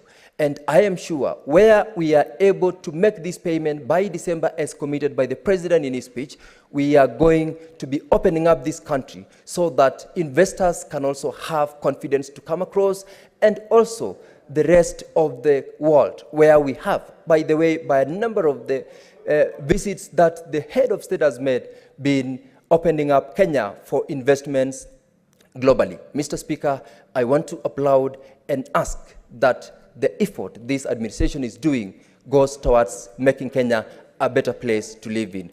Mr. Speaker, I thank you for the opportunity. Senator Beth Siengo.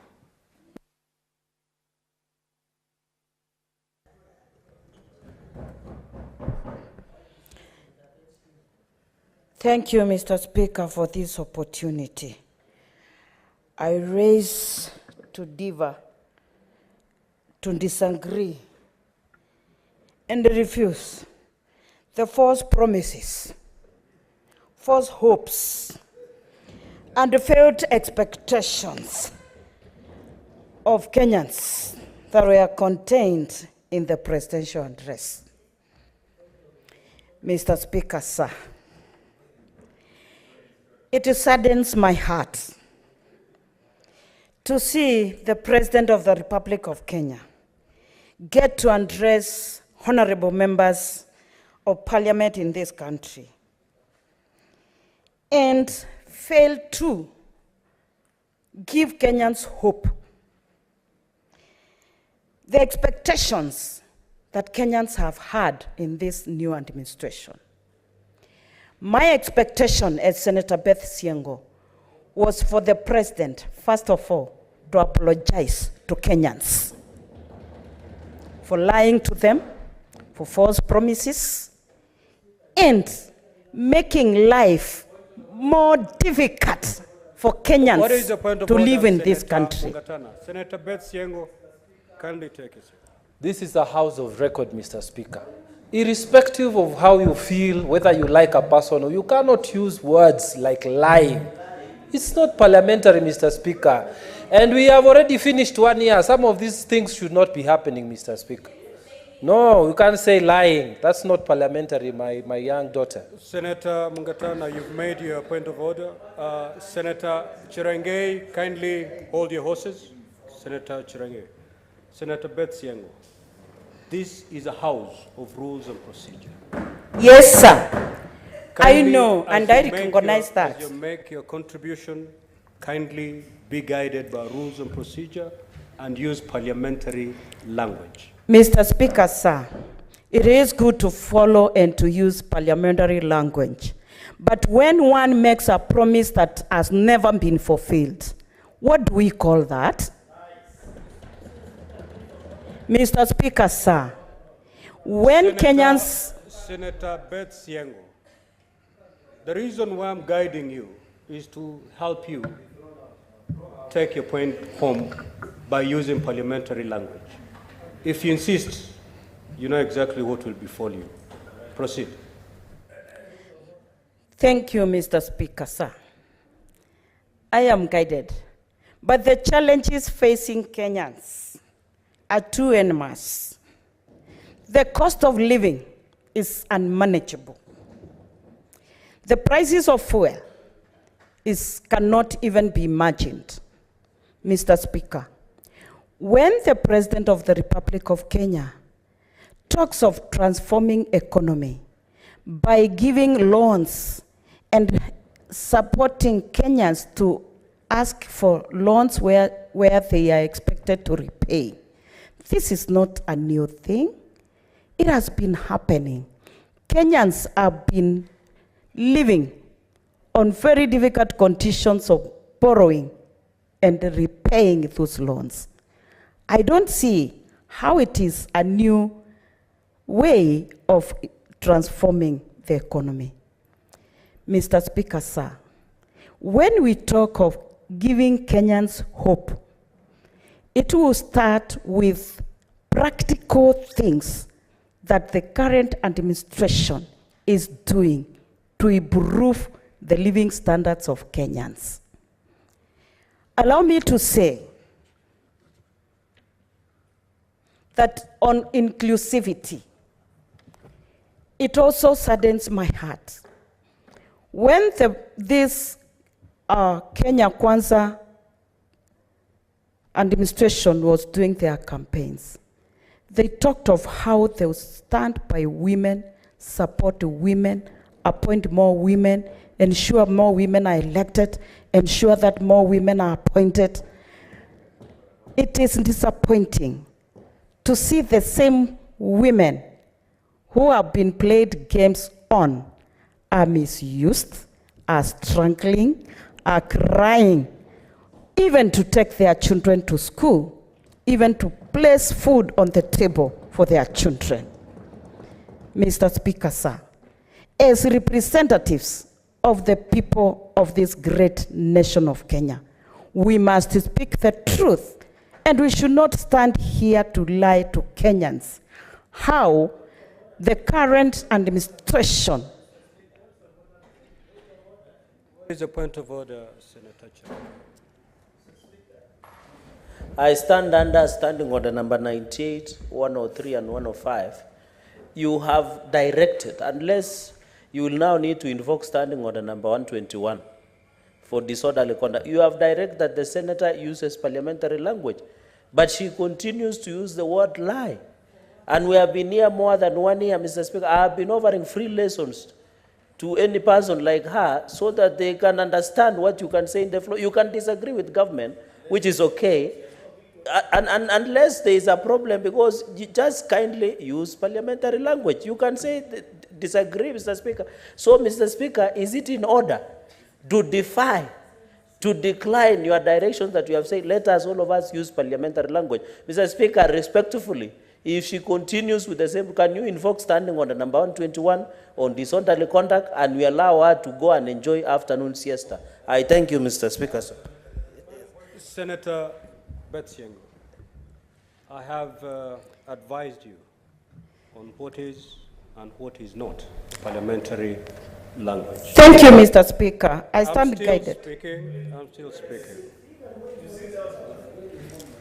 You have insisted, despite my guidance, to use unparliamentary language. I will therefore proceed to caution you.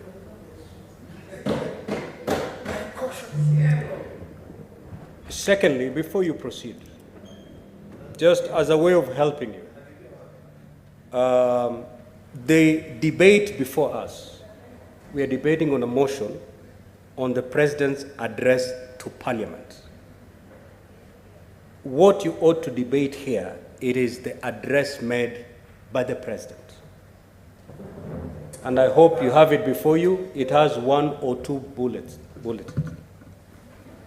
If any of those bullets you're not agreeing with, you point them out. I'm referring to paragraph 100 of the President's address. He said this, I do not agree because of A, B, and C. That's how honorable members debate honorably. Proceed. Thank you, Mr. Speaker. If I may change the wording, untruthful statements amounts to not telling the Kenyans the truth. Mr. Speaker, sir, it is good that I stand guided, but sincerely I'm holding the speech in my hand. If I may look at point...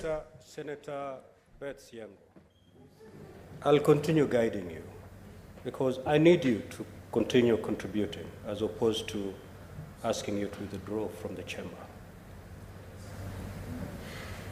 I guided you pretty well that what we are debating now is the address made by the President to Parliament in a joint sitting. An address that you must have a copy before you. Our debate is confined to that address, not to some campaign pledges made in Vihiga. It is a contribution, a debate on what you have before you. Anything else is beyond this motion. So restrict yourself to what is there. Lift out what you think you don't disagree and tell us what you think you do not agree. Lift out what you agree and tell us what you agree. That is the essence of this debate. Thank you, Mr. Speaker. It may be untrue to you, it may be true to others. Proceed. Thank you, Mr. Speaker. When I mentioned on the campaigns, it is just expounding on some points, sir. Thank you for your guidance. As I had indicated, I'm holding a copy of the speech. And when I expound on a point or explaining, because I don't expect honorable members in this House also to support that which is not true. That is my point, sir. Looking at point 1.2, that is 12, where the speech indicates that the leadership has transformed the national political conversation from personalities to issues, from regional or ethnic license to opportunities. Mr. Speaker, my heart is bleeding. Because when we are talking of opposition leadership as the alternative government in waiting, we are ready. Order, yes. Order, honorable members. Of course, we are ready to offer. Of course, the opposition is a government in waiting. Proceed. We are ready to offer better leadership, to offer truthful promises, and to deliver to the Kenyans. Because Kenyans want development. Kenyans want to live a life that they will be proud to be Kenyans, but not to feel downtrodden, depressed, crying every day, worrying of what will be the price of fuel tomorrow be. It is unfortunate. From the speech, point number 14, I would say I disagree with this because there is a lot of wastage by this government. On Monday, we were treated to a spectacular thing where we saw people flying from one county to another using chartered planes, choppers, where the costs of hiring a chopper ranges between 200 to 300 thousand Kenyan shillings. Yet, there is a Kenyan waiting for their children who have completed class 8, sat for their KCPE, and they don't know where to get school fees from. There are Kenyans who are going to bed hungry. They don't know where to get the next meal from. What is the point of order, Senator Boni? Mr. Speaker, Senator Siengo is quite right to laud the wastage in government. But it's in order to do so in total ignorance of the fact that this government has a policy on transport. When a public servant travels... Under what standing order? Are you giving information misleading, or you're raising on a point of order? I am rising on point of order number 105, Mr. Speaker, to compel... don't order, be angry. Senator Eddy. It is debate. What is the anger Senator for? Boni. Yeah. My view, if it is wrong, you'll bring yours which is right, isn't it? Mr. Speaker, sir, the government has a policy on transport.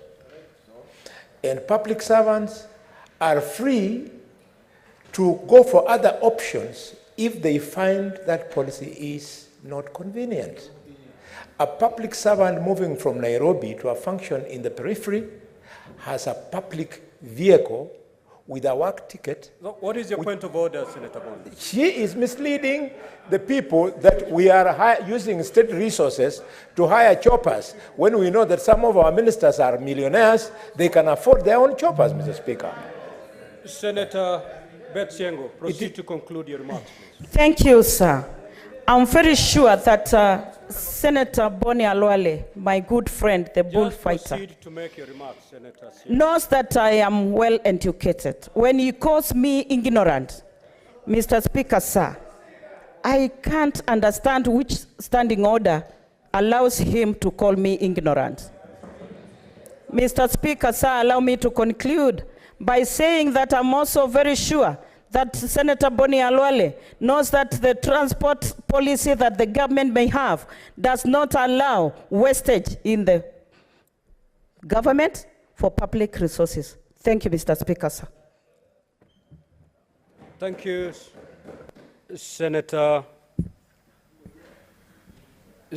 Aaron Cheriot.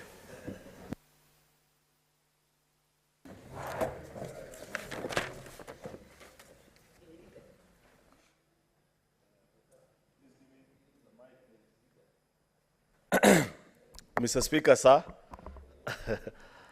I am elated this afternoon listening to members debate the President's speech for the very first time, an opportunity to many of them critique, agree, disagree.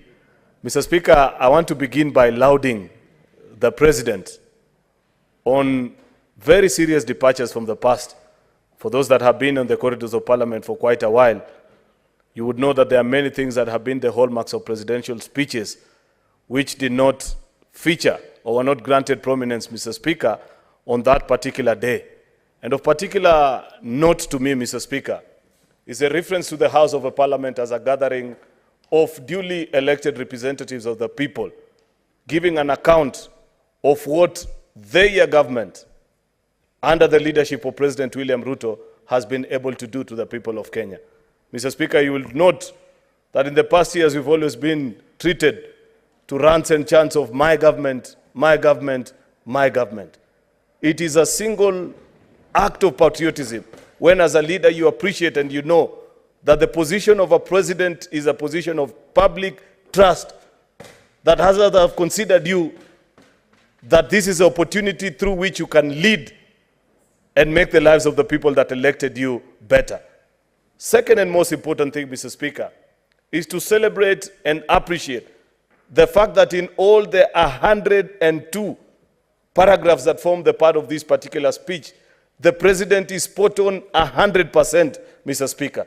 And he speaks and gives an account of policies, programs, legislative interventions, in terms of funding and other policies, Mr. Speaker, that have been undertaken in the last 20 months, Mr. Speaker, of trying to make the lives of Kenyan people better. Thirdly, Mr. Speaker, this conversation cannot be complete and you cannot have a complete picture. And I know that while Mr. President tried to avoid delving into our past, we know for a fact, Mr. Speaker, that it is the past that informs us of the future. He did not tell the country that he found a tattered economy with only 90 million Kenya shillings in the accounts of Central Bank Kenya, that Kenya was like a baby that had escaped the jaws of a crocodile along River Tana, where Senator Mungatana comes from, Mr. Speaker. That this economy had been battered, had been mismanaged, and things were terribly bad. In fact, Mr. Speaker, I agree with those that have argued before, Mr. Speaker, that in the unfortunate event that this government had gone to the very hands that were managing it before September 2022, we would be worse than Ghana today, Mr. Speaker. We would have been auctioned, we would have been victims, what is Mr. the point Speaker. of order, Senator Eddy? Senator Eddy, what is the point of order?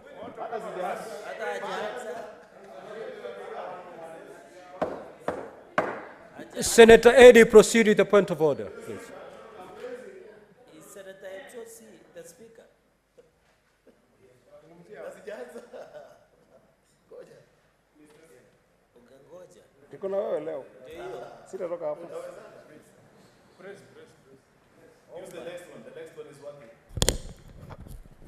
Mr. Speaker, I rise under Standing Order number 101 and 105. Mr. Speaker, you have ruled when a member of the minority side was submitting on this speech, on the content of this speech and restricted senators to the content of this speech. The majority leader is introducing things that the president did not talk about in this speech. Number one. Number two, on the statement of fact, Mr. Speaker, the majority leader is telling the country that when the president took over office, the national coffers had only 90 shillings. No, he said 90 million shillings, okay? Mr. Speaker, can he substantiate that statement in the House and tell us a country that was running on 90 million with all the public service components of this country going to trillions of money, Mr. Speaker, is he in order to cast aspersion on our whole country to having been that broke, where the president himself was a deputy president, flying with choppers, driving vehicles that cannot sustain themselves even for a month at 90 million, Mr. Speaker? Is he in order? Majority Leader, you have made allegation to the extent that when His Excellency the President took over the running of the affairs of this country, at that time, the books of this country were reflecting 90 million at hand. You need to substantiate that. You may either do so right away, or you may do that tomorrow. Mr. Speaker, I thought there is only one speaker in the House. I am struggling to get your instructions because there is a whole battalion of... Senator Mogeni, if you proceed in the manner you're proceeding, you'll be watching the majority leader at the lounge. So kindly let me steer. Mr. Speaker, I want to dissuade you from sending Senator Okongo Mogeni out. These are the few instances he's in the country. So allow him, allow him to enjoy the proceedings of the House. Mr. Speaker, first of all, I will provide. Yes, Senator Mogeni. Senator. You cannot let my good friend, Senator of Kericho, to get away with that statement. You know, Mr. Speaker, I took over from Senator of Kericho, and I have looked at his records at the commission, vis-a-vis the times he used to be in this house. In fact, my yardstick has always been to ensure that I don't perform as Cheriot did in traveling. So you should be the last person to speak about traveling. In fact, we are working so hard to ensure that we don't do the kind of travels he did. And Mr. Speaker, you know, the people of Nyamira know that I'm a very diligent What is your point of order, person. Senator Mogeni? I am challenging Senator Cheriot to withdraw that statement he has made, that this is the only time. You heard him say so, that this is the only time I'm in the House. And Mr. Speaker, you can look at the record. I'm always in this House, Mr. Speaker.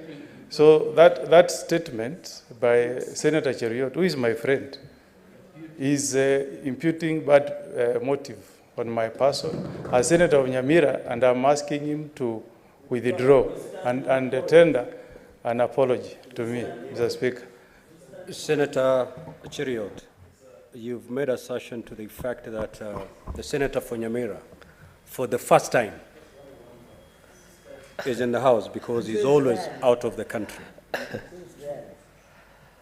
Mr. Speaker, I wish to withdraw the word only today, being in the House, but to say that this is one of the rare occasions. Mr. Speaker, it's not aspersions because Senator Eddy, you must appreciate that Senator Okongo Mogeni is a constitutional office holder. The works of a commissioner are such busy that sometimes they may involve travel within and without of these borders. Therefore, it is not a wrong thing to say that the commissioner is busy and travels. And when he has an opportunity to be in the House, it's an important time that he be granted an opportunity. Senator, I don't think Senator there's Cheriot, anything wrong with that, Mr. That is Speaker. not what you said. Now you're explaining it in a more honorable way. Yes. Now proceed to conclude your remarks. How can I conclude, Mr. Speaker? I have not begun. I have 60 minutes. I will conclude at about 5:30. Proceed. Yes.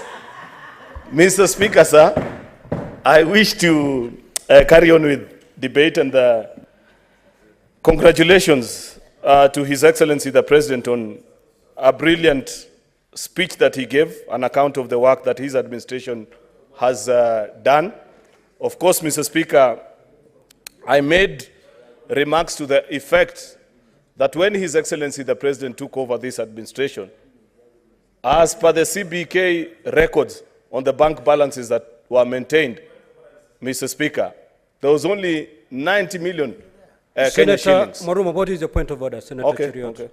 Now, honorable Speaker, senators, we need to make progress in this debate. Yeah, If you notice, we spend a lot of time on points of order. Mr. Speaker, I think Senator Cheriot was supposed to substantiate the fact that the coffers had 90 million before. He was doing exactly that. He was doing exactly that when you rose on a point of order. How sober? Senator Eddy, the chair knows exactly what he's doing. You prompt me to do something, I'll throw you out. I wish Senator Mwaruma was listening, because that's exactly what I was explaining, that I will provide before this House in the next 24 hours the CBK bank balances of GOK at that particular time. Mr. Speaker, it goes beyond saying that things were so bad at that particular time that billions were being withdrawn via WhatsApp messages, Mr. Speaker. And we have it on authority of the controller of budget, the constitutional office holder that is allowed, Mr. Speaker, to grant withdrawals out of the exchequer, Mr. Speaker. And therefore, it is not wrong, Mr. Speaker, to point out, Mr. Speaker, I don't know if I'll be allowed to. We need to make progress. Let the majority leader conclude his remarks. Proceed. Mr. Speaker, Second thing, Mr. Speaker, is that His Excellency gave an account of programs that have been run by this administration, of course, top of which, Mr. Speaker, featured prominently, is a very successful Hustler Fund initiative, Mr. Speaker, that has lent out billions to ordinary citizens, Mr. Speaker. More than 10 million Kenyans have borrowed. I don't know what are the latest statistics from CBK on bank customers, Mr. Speaker, but if you are to rank the Hustler Fund hand-to-hand, site-to-site with various commercial banks of this country, Mr. Speaker, it will prominently feature among the top 2, if not the top 3. These are ordinary citizens that previously, Mr. Speaker, would not have had ease of access to credit. We have rescued ordinary hustlers, Mr. Speaker, who are borrowing at 300%, Mr. Speaker, to now borrowing at 8%, Mr. Speaker. In fact, Mr. Speaker, I had one of the leaders speak, I think it was Senator Sifuna, because I watched yesterday, celebrating about the default rate. He ought to be ashamed of himself, Mr. Speaker, because he knows that as a leader, he is one of the people who told ordinary citizens to take that money and not pay, without informing them, Mr. Speaker, that us as members of parliament, when we take our 3% mortgage, we make sure that we repay so that we are able, Mr. Speaker, to borrow again. Such bad example from leaders and speeches have inspired many young people to be misled. I celebrate the fact, Mr. Speaker, that I have seen further down the President's speech that an amnesty is being extended to many of these young people. And we have been cited examples of people from across the country, from the coast to northeastern, to the western part of the country, Mr. Speaker. People who have borrowed in excess of 1,000 times and saved many times and are able now to transact and do business, Mr. Speaker, courtesy of this revolutionary product, Mr. Speaker. I wish, Mr. Speaker, to urge and insist on the President, Mr. Speaker, to continue investing in that particular product and even double the amount which ordinary citizens can borrow, Mr. Speaker. I am aware, Mr. Speaker, because I represent the government side in this House, Mr. Speaker, that on the 30th of this month, such a product is going to be launched. And to the ordinary people that are continuing to borrow and are partaking of this particular product, Mr. Speaker, their life is increasingly getting better. Mr. Speaker, at a default rate of 73% for a GOK product, that is extremely successful. People need to compare what are the default rates, Mr. Speaker, of other government and economic stimulus programs that have been ran before. People used to take money and disappear.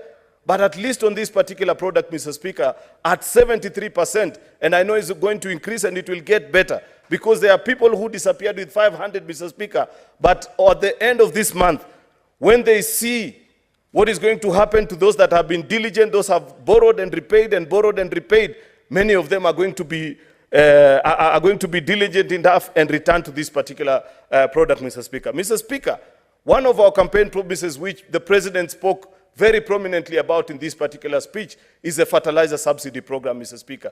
That because of that specific intervention, we have added more than 200,000 bags of maize, Mr. Speaker, into the economy. That's why, and it is an irrefutable fact, Mr. Speaker, that today, if you walk into any supermarket in this country, you will buy a packet of funga for anywhere between 145 to 180 Kenya shillings. You know very well, Mr. Speaker, that the obtaining price at the time this administration came into office, Mr. Speaker, was in excess of 200 Kenya shillings. That is what we are speaking about, the ability to bring down the cost of living, Mr. Speaker, that ordinary citizens are able to see, Mr. Speaker, that because of us subsidizing production, as opposed to the lopsided economies that was being run by the cartels who were in charge previously, Mr. Speaker, where you're subsidizing consumption, only benefiting the millers and the big boys of this town who are running big corporations and big farms, Mr. Speaker. The person that we have subsidized and made sure that they're able to produce cheaply and competitively is a farmer of the Republic of Kenya. If you grow across this republic, from every corner, Mr. Speaker, they have been recipient of this particular program. And I am aware, Mr. Speaker, that even as we go into this financial year, that program shall be made better. Mr. Speaker, part of the reason why I celebrate this particular program, Mr. Speaker, is that I know that before the coming into place of this particular administration, previous administration had tried to register the farmers of this country, Mr. Speaker.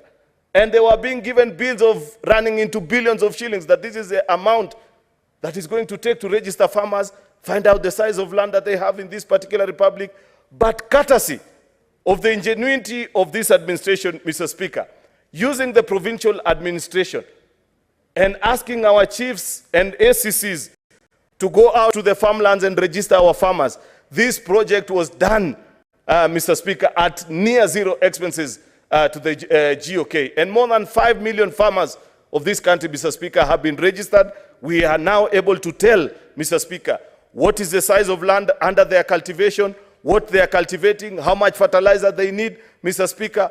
Making policy decision that is driven by data is a key to the successful implementation of any manifesto, Mr. Speaker. And I laud the President for leading that particular effort, Mr. Speaker, because I know with such interventions, Mr. Speaker, the farmers of Kenya can only get better. It is my hope and aspiration, Mr. Speaker, that this program shall be extended to all the crops and not just maize farmers that are doing this under the subsistence farming, Mr. Speaker. I believe that as they model this particular program, they'll make it in a better way, that it shall be crop specific, so that tea farmers are able to benefit enormously from this program, sugarcane farmers, Mr. Speaker, coffee farmers, Mr. Speaker, and so on and so forth. Mr. Speaker, of course, I know for a fact, and this is something that we need to check as a House, Mr. Speaker, is to ensure that our farmers access this subsidy fertilizer at the nearest point, Mr. Speaker. I know, because this was the initial test run, Mr. Speaker, many of them had to travel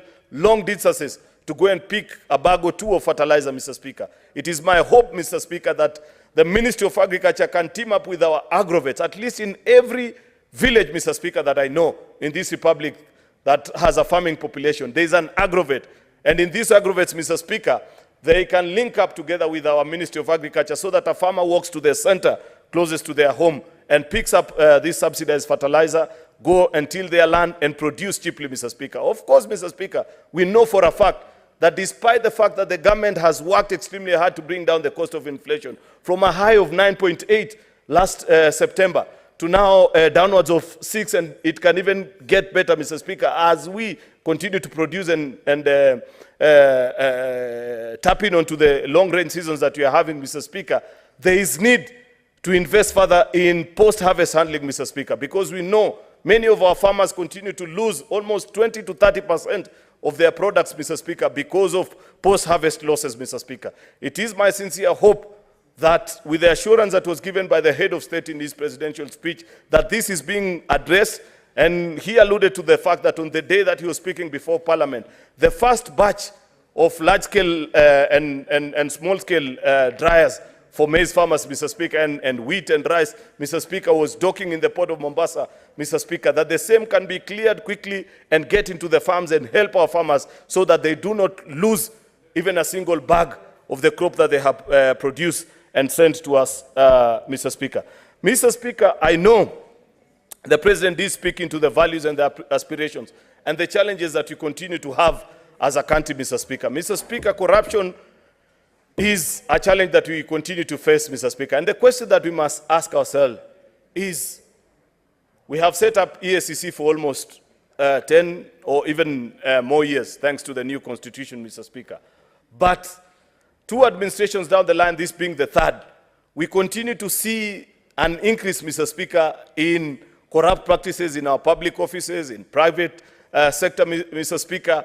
We must begin to ask very difficult questions of ourselves as the people of Kenya. Whether is the issue just about the institutions that because many times if you listen to Kenyans, they want to tell you EACC needs to do this, DCI should do the other, but without addressing this particular challenge of corruption from a values problem. Mr. Speaker, we must begin to teach our children right from school, and even to us that are in leadership, Mr. Speaker, about the values that we expose, the values that we expect to see in other people, Mr. Speaker, whether the same can be replicated. Mr. Speaker, I see members do, even us here in Parliament, there are many things that members do ignorantly, and they think that perhaps that is not an act of corruption. But if checked under the prism of values, Mr. Speaker, Chapter 10 of our Constitution, you are actually not living up to the expectation of this Constitution. How many times, Mr. Speaker, for example, do you see members particularly on Wednesday morning, Mr. Speaker, and I don't want to say which side of the House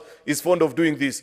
Walk in, sign, and leave without making any contribution or even sitting to listen to the proceedings of the House, so that the House just captures and records that you are part and parcel. You are cheating the system, Mr. Speaker, but is that a reflection of the values that have been exposed under Article 10, Mr. Speaker?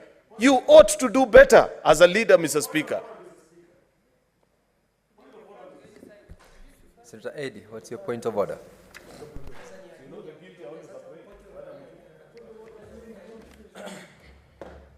Mr. Speaker, your chair had ruled on 101, Mr. Speaker, on parliamentary language here. And a member of the minority side was gagged for using the term President is lying and the members of the majority are lying. What is so different in the using the word lying and throwing aspersion on the members of parliament and saying they're cheating, Mr. Speaker?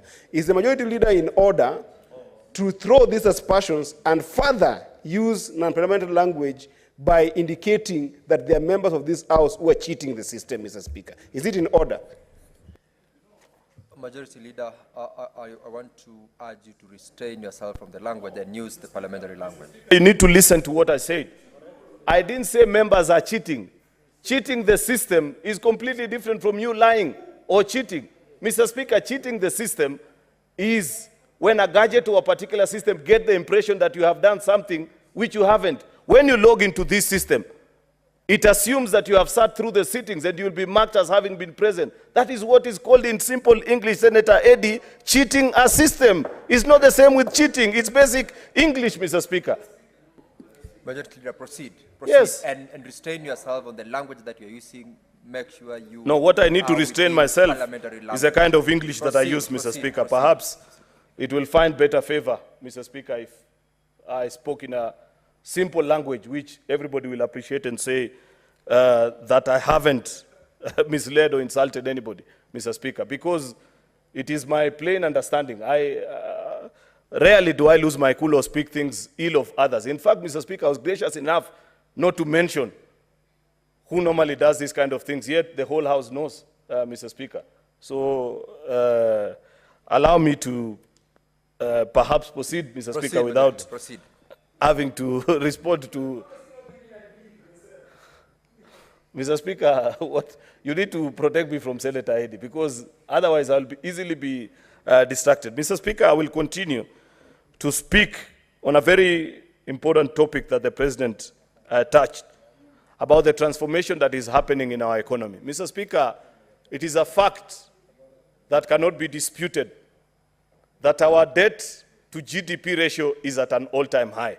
That as we speak today, at 71% debt exposure, it simply means, Mr. Speaker, that for every 100 shillings that you are collecting, only 29 is left for counties to pay salaries, to do development. Mr. Speaker, it is a fact that not even a magician can work any miracle when you are handed over such an economy.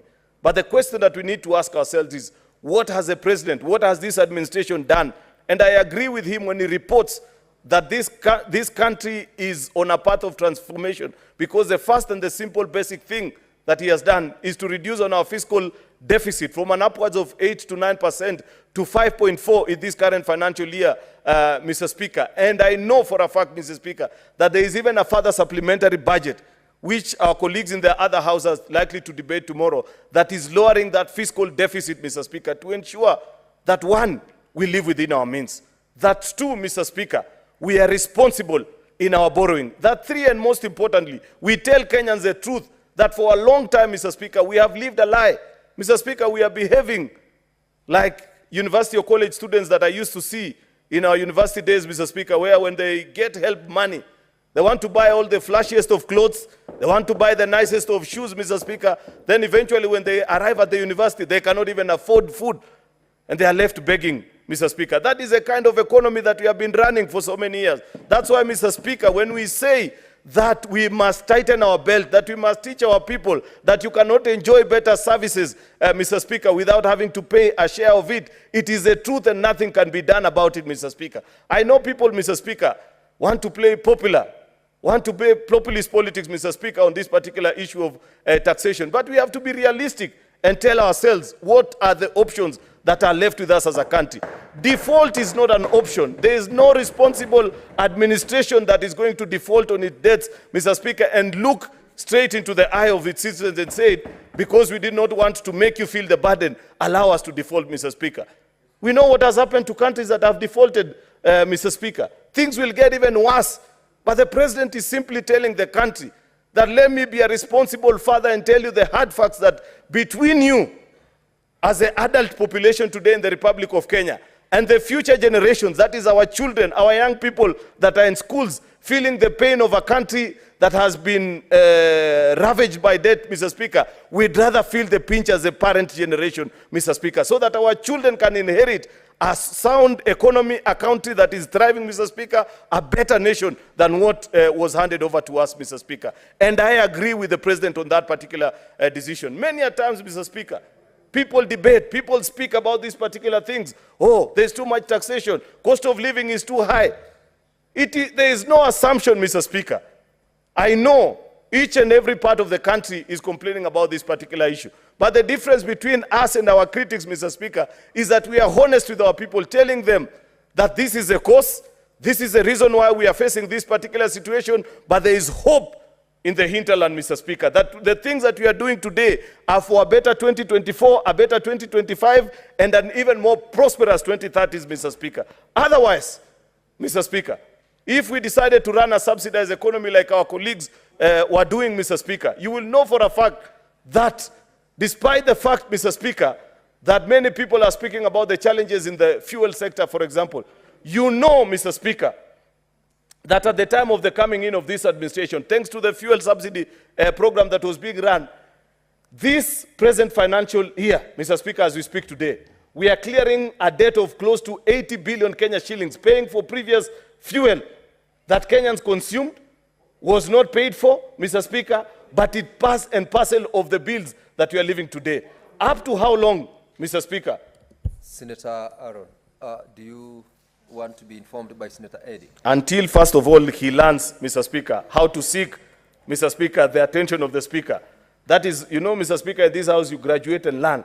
If he has not known how to use the gadgets, Mr. Speaker, and is using the mouth instead, does he really merit to inform a majority leader, Mr. Speaker? He has done it. He's done it. No, Mr. Speaker, let me help you. There's an intervention. How you get the intervention of the Speaker is that you press and you wait. You don't shout, Mr. Speaker. That is a lesson that I want to pass on to Senator Eddy. It's been rejected. Proceed, Senator Aaron.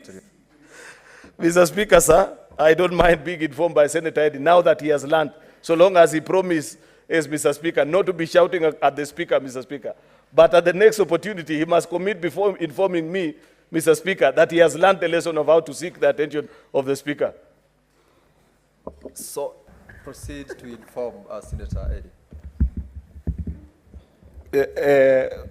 You know, majority, and I want to call you a very special name, majority, not even senator. You have talked about a very patent issue on the issue of taxation. And I do agree with you to some extent that we must indeed raise some capital to be able to help our country to deal with the issue of debt.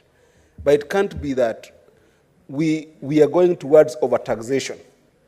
Because what I wanted to inform you about is that when you raise the taxes to the extent that we have seen them raised in the past few months, majority, even whether you like it or not, businesses have to make a business decision.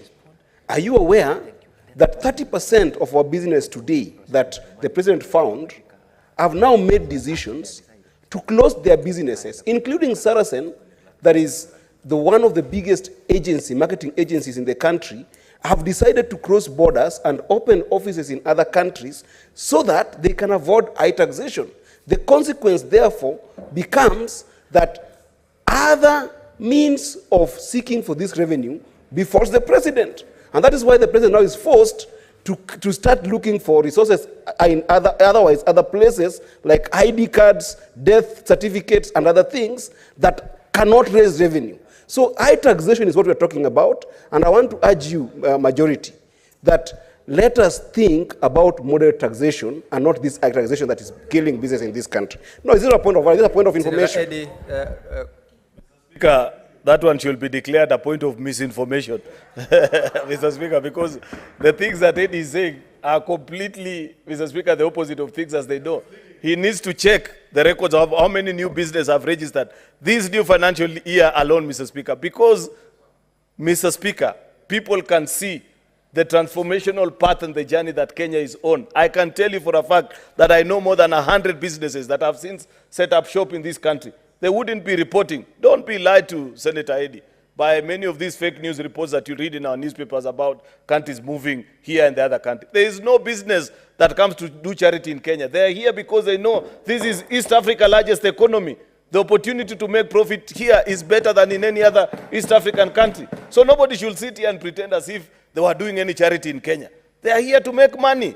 And therefore, Mr. Speaker, I laud the policies that have been made. Finally, Mr. Speaker, on this particular issue of taxation, is that Senator Eddie and his team and those that think like him need to read and understand that Kenya's tax to GDP ratio stands at a paltry 17%.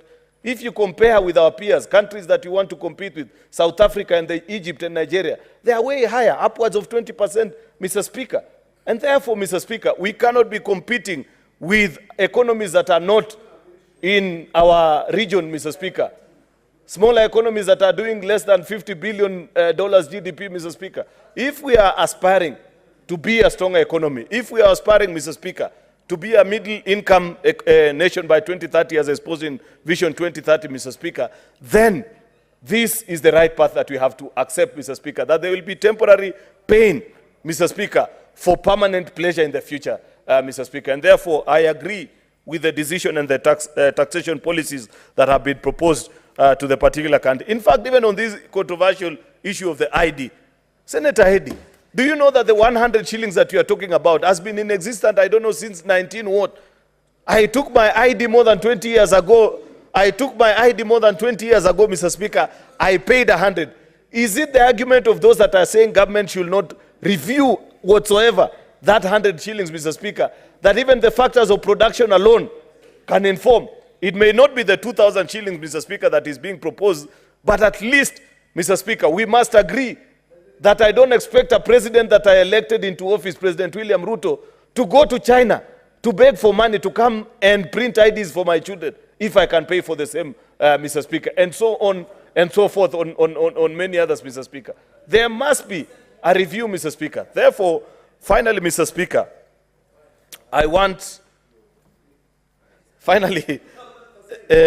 finally, Mr. Speaker, I want to urge our colleagues from the minority side that even as you critique government, please offer alternatives.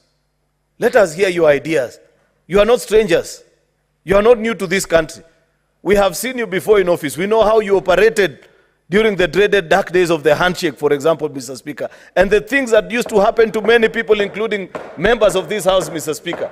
Therefore, if you disagree, Mr. Speaker, with the policies that are being proposed, be it on financial inclusion, be it on taxation, Mr. Speaker, be it on the subsidy programs that are being run, Mr. Speaker, please offer an alternative. If you have a better idea, Mr. Speaker, we are willing to listen.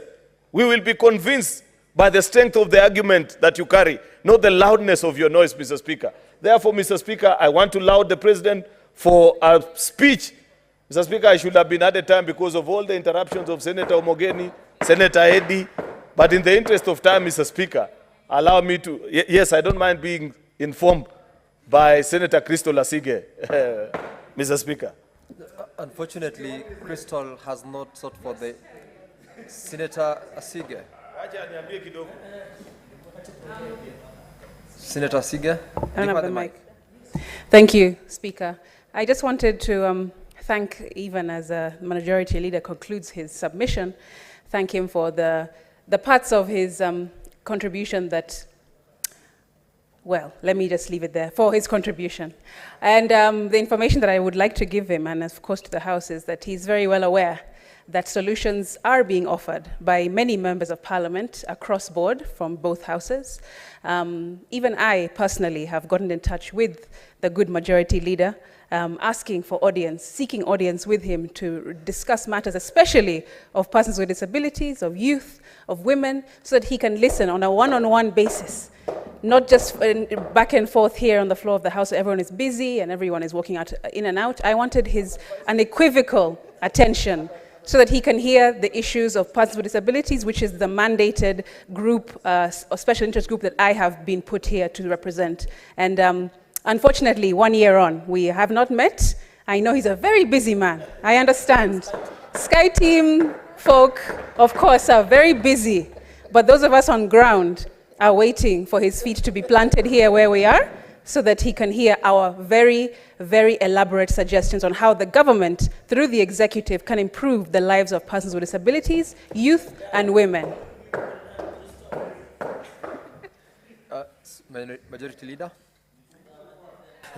Thank you, Mr. Speaker. I am guided. Mr. Speaker, I was to attend the launch of Senator Crystal Asige's album launch, but I sent Senator Cherargei instead to represent me. And I have seen his videos dancing and ably responding to the positive vibes. I want to assure my good friend Senator Asige that now that I have concluded my remarks, I will move over to sit next to her and grant her 1 hour, if she has the time, 2 hours, or even the entire evening, Mr. Speaker, to listen to the proposals that she's making. Senator Oburu Oginga. Yeah, thank you, Mr. Speaker. Thank you, Mr. Speaker, sir. I want to add my voice to the views given by my fellow senators on the speech by His Excellency, the President, William Samoei Ruto, to both houses of Senate and National Assembly. And Mr. Speaker, from the very onset, I want to say that I was not very happy. Mr. Speaker, I was not very happy because I did not get what I wanted to get from the President. Mr. Speaker, I expected the President to address the issue which the majority leader is saying should not bother us, which is the cost of living. Mr. Speaker, the cost of living is a very, very emotive issue in our country today, and it is an issue which we cannot wish away. Whether we like it or not, it is an issue which must be addressed squarely, Mr. Speaker. Mr. Speaker, the President talked about national values. The national values which is talked about, I think should be done in a practical way, Mr. Speaker.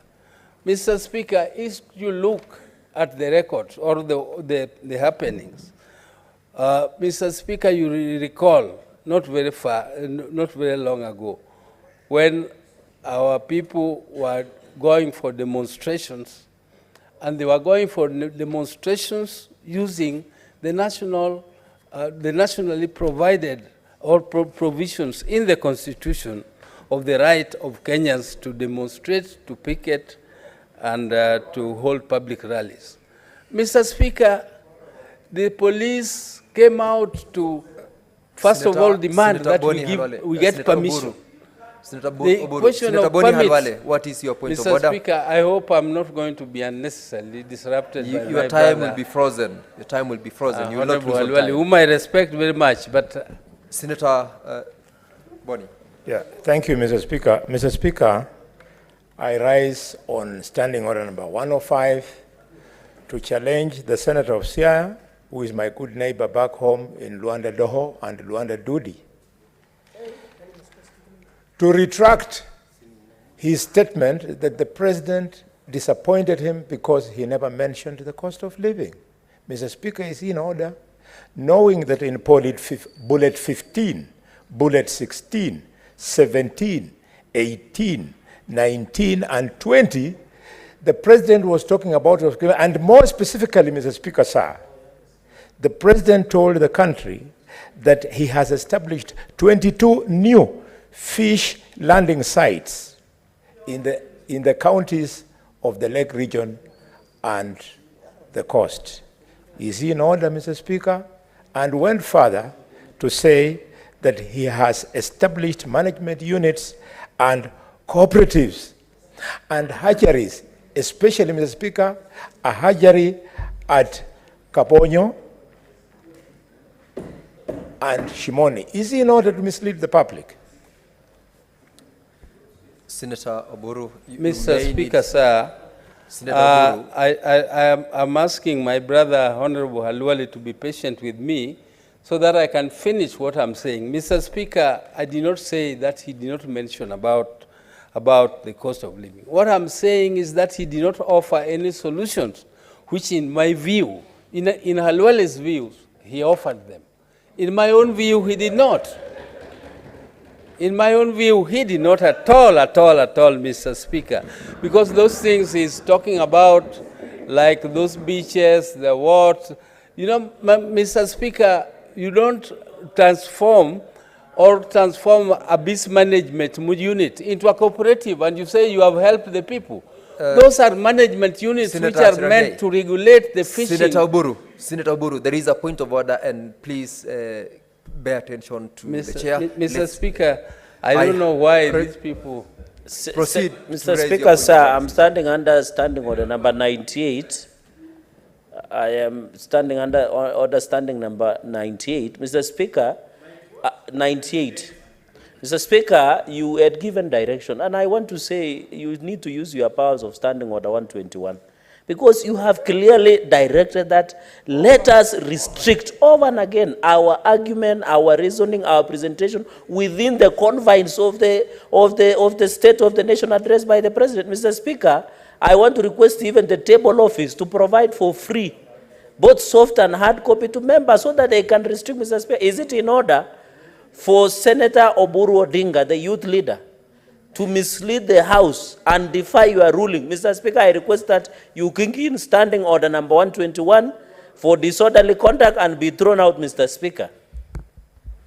Senator Oburu, and listen to the chair, Senator Oburu. Now, earlier on you were in the House when the chair made a ruling to the effect that our debate should be confined to the speech by the President. I know in the course of your contribution, you might say comments outside the speech, but I would like you to make sure that it's within the spirit of the speech by the President and also be parliamentary language. Proceed, Senator Oburu. Mr. Speaker, sir, I'm trying to do my best to confine myself within the speech. But, Mr. Speaker, these people on the other side are not being patient at all. Mr. Speaker, they are not being patient, Mr. Speaker. Mr. Speaker, because, okay, Honorable Cherargei, please be patient. The Honorable... okay, I withdraw that. I've said Honorable Cherargei. Honorable Cherargei, please listen. I'm restricting myself to what the President said. The President talked about national values.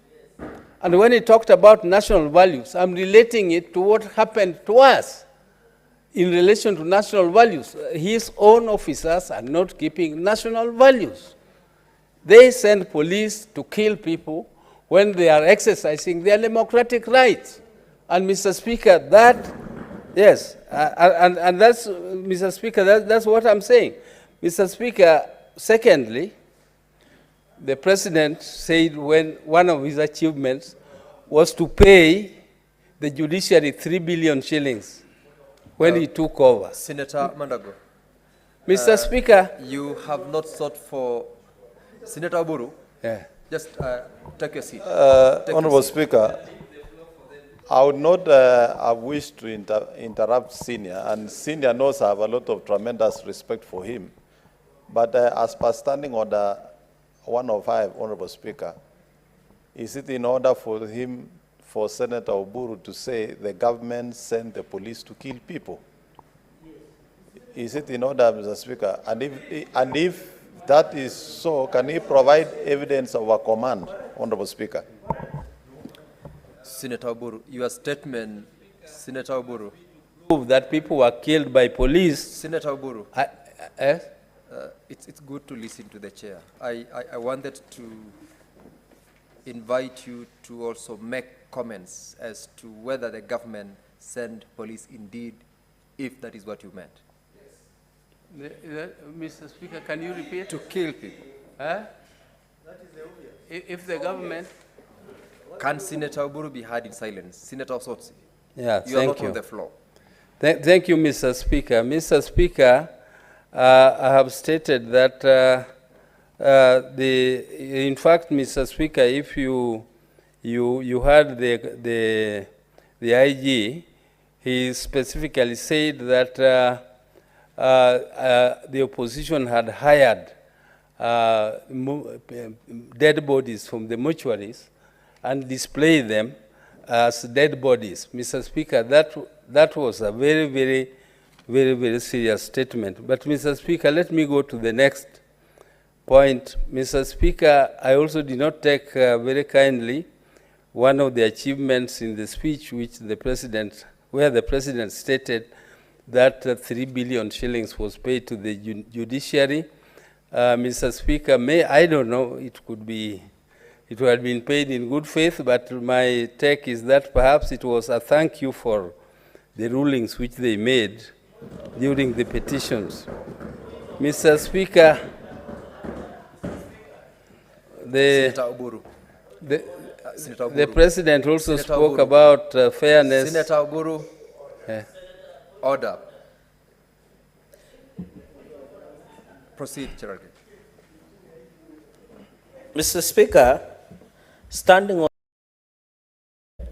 can I invite, is the President in bullet number 11 said he appointed 6 judges and enhanced allocation to judiciary by 3 billion.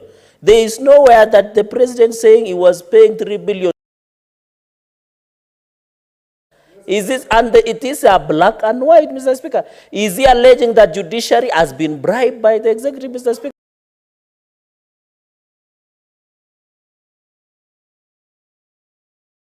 He should withdraw and apologize not only to Kenyans but to judiciary. Budget by maybe 10 billion. Why is Senator Oburu hell-bent to mislead the House? Is it to score quick political gains, Mr. Speaker? Senator Oburu, before I give you the mic, I also want to bring to your attention the provisions of Standing Order 101. And I'll read, because this is serious. Neither the personal conduct of the President, nor the conduct of the Speaker or of any judge, nor the judicial conduct of any other person performing judicial functions, nor any conduct of the head of state or government or the representative in Kenya or any friendly country, or the conduct of the holder of an office whose removal from such office is independent upon a decision of the Senate shall be reverted to adversely except upon a specific substantive motion. I direct you, Senator Oburu, to withdraw the reference to the payment to the judiciary and proceed to conclude on your contributions. Mr. Speaker, sir, Senator Eddy, you are a very poor learner. You have previously been informed as to how you get the attention of the Speaker. I have not. Senator Oburu, proceed. Mr. Speaker, sir, I think, Mr. Speaker, you have ruled that I should stick to discussing the speech by the President. Mr. Speaker, this particular clause of paying 3 billion shillings was by the President, Mr. Speaker. Am I discussing the person of the President, or I'm discussing the speech of the President? Senator Oburu, it was not a payment to judiciary. No, It is he an said allocation. his government paid Choose 3 your billion words. shillings. The government paid 3 billion shillings. Not him personally, but the Senator government paid it. So, no, not the president. It is in his speech that the government gave 3 billion shillings. Senator Oburu, Senator Eddy is on a point of order. Proceed, Senator Eddy. Mr. Speaker, I am on point of order number 1, actually. Yes. Mr. Speaker, I'm on point of order number 1. I mean, standing order number 1, Mr. Speaker. Mr. Speaker, I have been here the entire of this afternoon. And the substantive speaker, noticing that sometimes there are frivolous point of orders being raised in this House, Mr. Speaker, made a judgment that sometimes let a senator proceed to conclude, Mr. Speaker. I mean, the kind of ranking and respect that I give to the majority leader, his stature, the position he holds in this House, the leadership that he holds in this House. You know, when he was speaking, it could not be interfered with frivolous point of orders. And I agree with it. But in the same manner, Mr. Speaker, Senator Oburu Odinga, Mr. Speaker, is a serious ranking member of this House, Mr. Speaker. But I find it, Mr. Speaker, can I be Allow in the senator silence? to be Can heard I in be in silence. silence, Mr. Allow Speaker? Senator Eddy to be heard. I find it, Mr. Senator Speaker, Chimera, grossly Majority out of Leader, order. please. I find it grossly out of order, Mr. Speaker, when every single opinion that the senator expresses on this particular speech, Mr. Speaker, is going to be interrupted by frivolous point of orders from the other side, Mr. Speaker. I beseech you, Mr. Speaker, on behalf of the ranking member, Conclude, Senator that Eddy. let him finish. And take your seat. Take your seat. Your Yes. point of order is taken. Thank you, Mr. Speaker. Honorable members, the members, Senator Cherargei, Senator Chimera, and Majority Leader, allow Senator Oburu to conclude on his debate. Proceed, Senator Oburu. Now, Mr. Speaker, I move to the next point. Order, members. Order, members. Order, members. Senator Boni, order, please. Mr. Speaker, I move to the next point which I want to make. Mr. Speaker, this is on taxation. Mr. Speaker, the burden of taxation is too high. And the President, who is my colleague, former colleague, knows very well that when we came into government together with him in 2002, personally I was not there, but I came in 1990.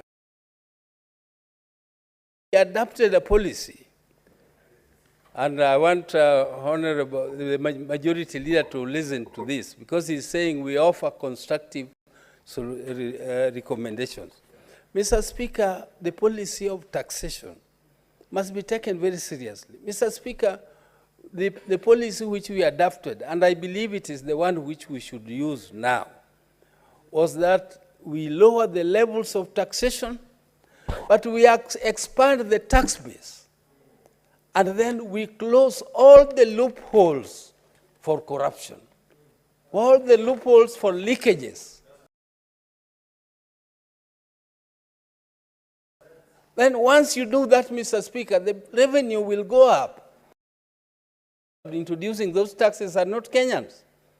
Mr. Speaker, within less than 2 years, the revenue was 480 billion, and the economy was growing negatively when Moi left.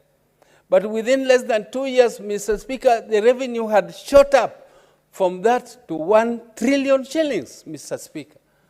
Mr. Speaker, we were not complaining that the previous regime had done this, they had done this, they had done their best, but that was not our concern. Our concern was how to revive the economy, what we should do to revive the economy.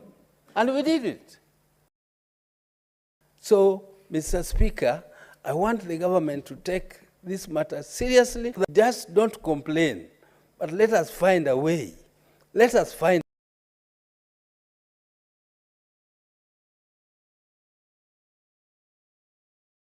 a way of help.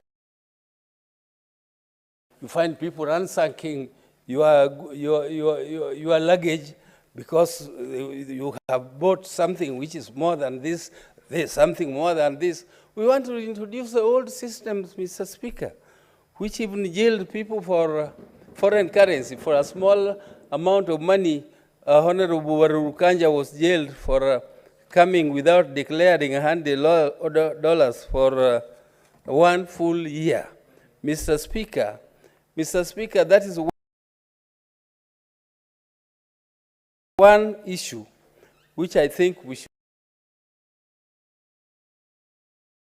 for Forex. Mr. Speaker, Forex is a very, very good indicator of how the economy is performing. And Mr. Speaker, when we say that we cannot reduce the cost of fuel. Senator Taboni, what's your point of order?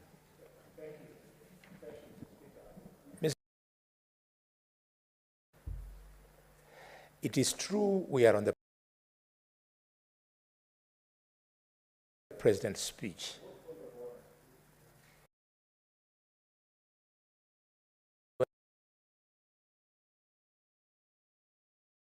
It's true it is difficult for the Senator of Siaya to differentiate between talking about the conduct of the President and speaking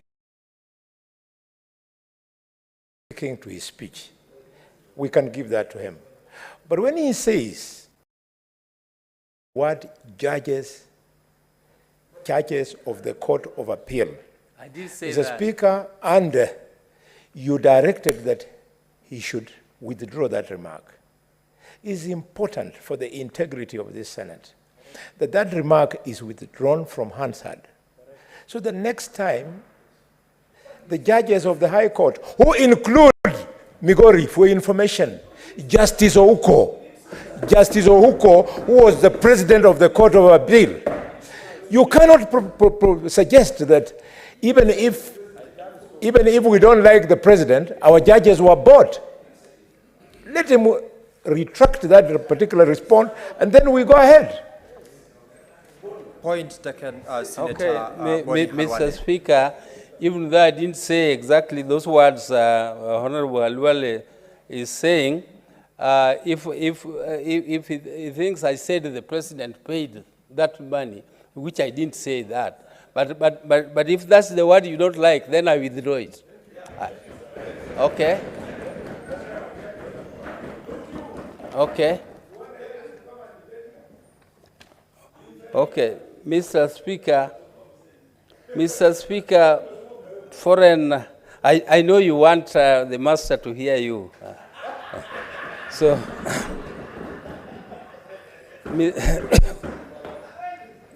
Mr. Speaker, the Forex is a very, very good indicator of the performance of the economy. And Mr. Speaker, sir, when this regime took power, the shilling was at 120 US dollars. And Mr. Speaker, sir, the dollar now has gone to 150, and it is weakening. Our shilling is weakening against our neighboring currencies, Mr. Speaker, not just against the dollar. And Mr. Speaker, we are saying that there is nothing we can do, that our hands are tied, and that whatever is happening here is happening because of the international economic situation. Mr. Speaker, this is not true.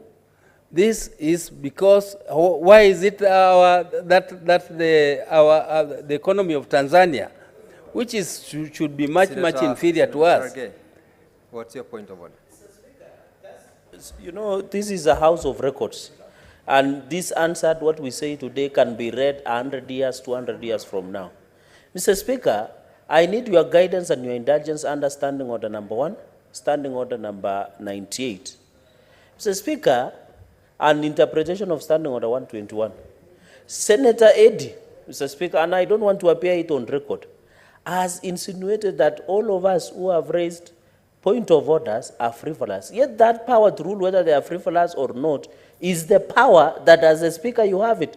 It did in order, Mr. Speaker, to request that Senator Eddy's statement to say point of orders that have been raised by members are frivolous be struck out of the answered, so that our record and for the future of the answered and the tradition of the House can be respected, Mr. Speaker. The way, and I want to thank Senator Speaker, it is not within its purview, as by the tradition and the jurisprudence of this House, for a senator who is a first-term senator to rule that it is frivolous. Senator Gay, that was not a ruling by Senator Eddy, and remember, I did not allow him. He made reference to the interruptions by members by raising points of orders. So it is not a ruling on his part, and I would like to rule you out of order. Proceed, Senator Oburu. Senator Eddy. Senator Eddy. Mr. Speaker, Mr. Speaker, because of the impatience from that side, Mr. Speaker, I don't want to continue, because every time I want to make any point, the point of order, Mr. Speaker, and he says it is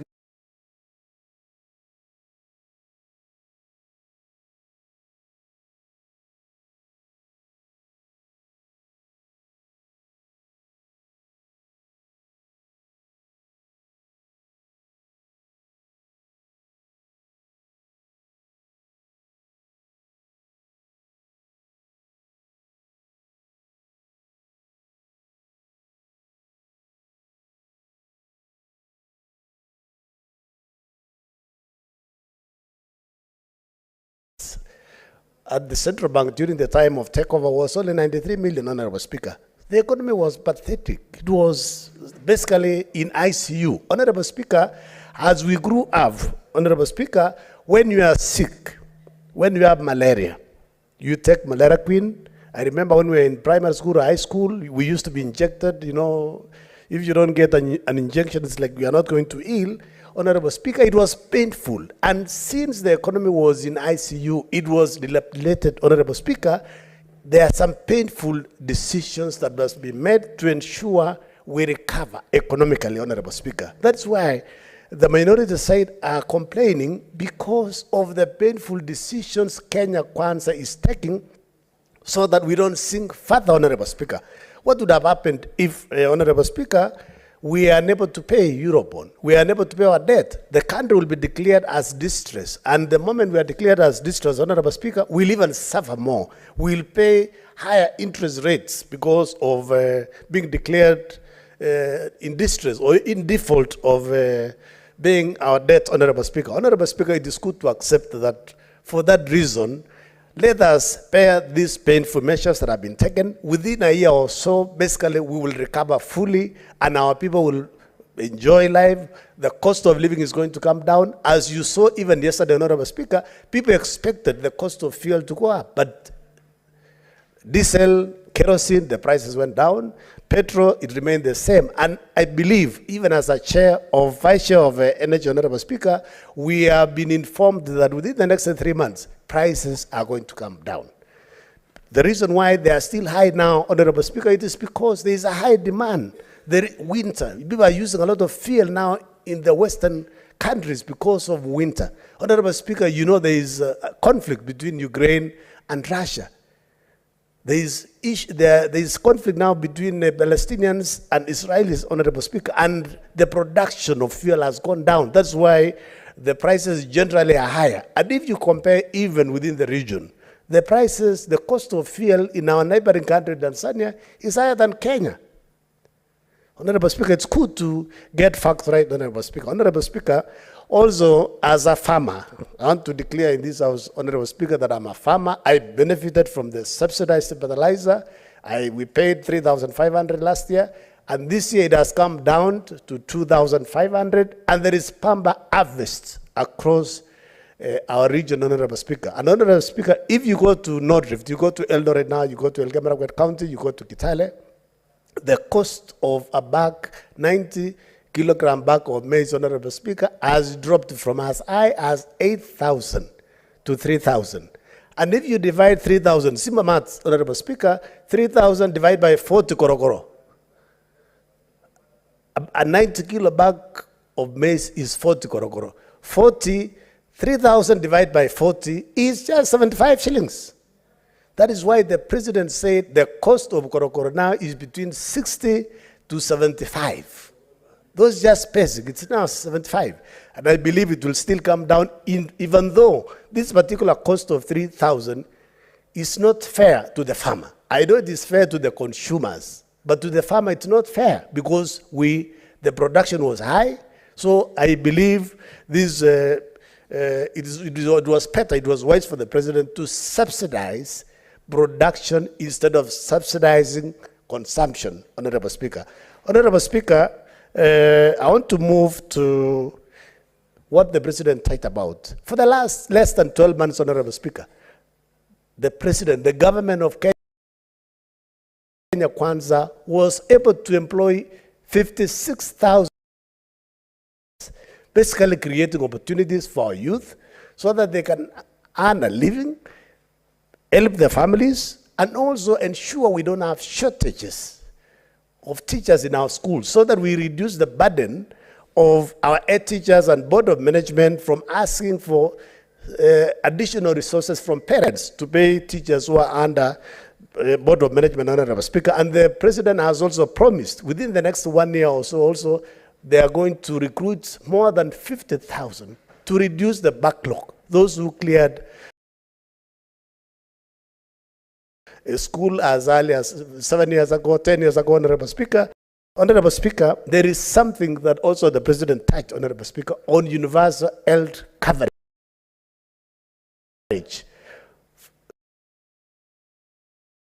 A long time, and our people have been waiting. It is important to note, Honorable Speaker, this House passed about 4 laws recently to ensure that we actualize the UHC,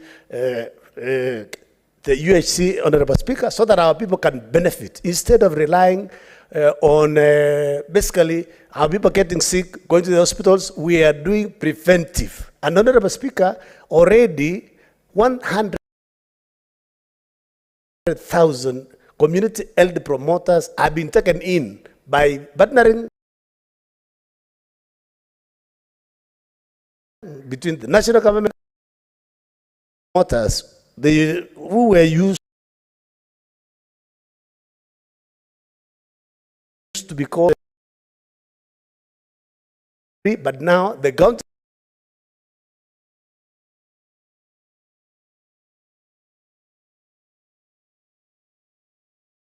community health promoters, Honorable Speaker, already have equipment, they have the kits to move around, to measure pressure, take sugar, and ensure that our people don't get sick, Honorable Speaker.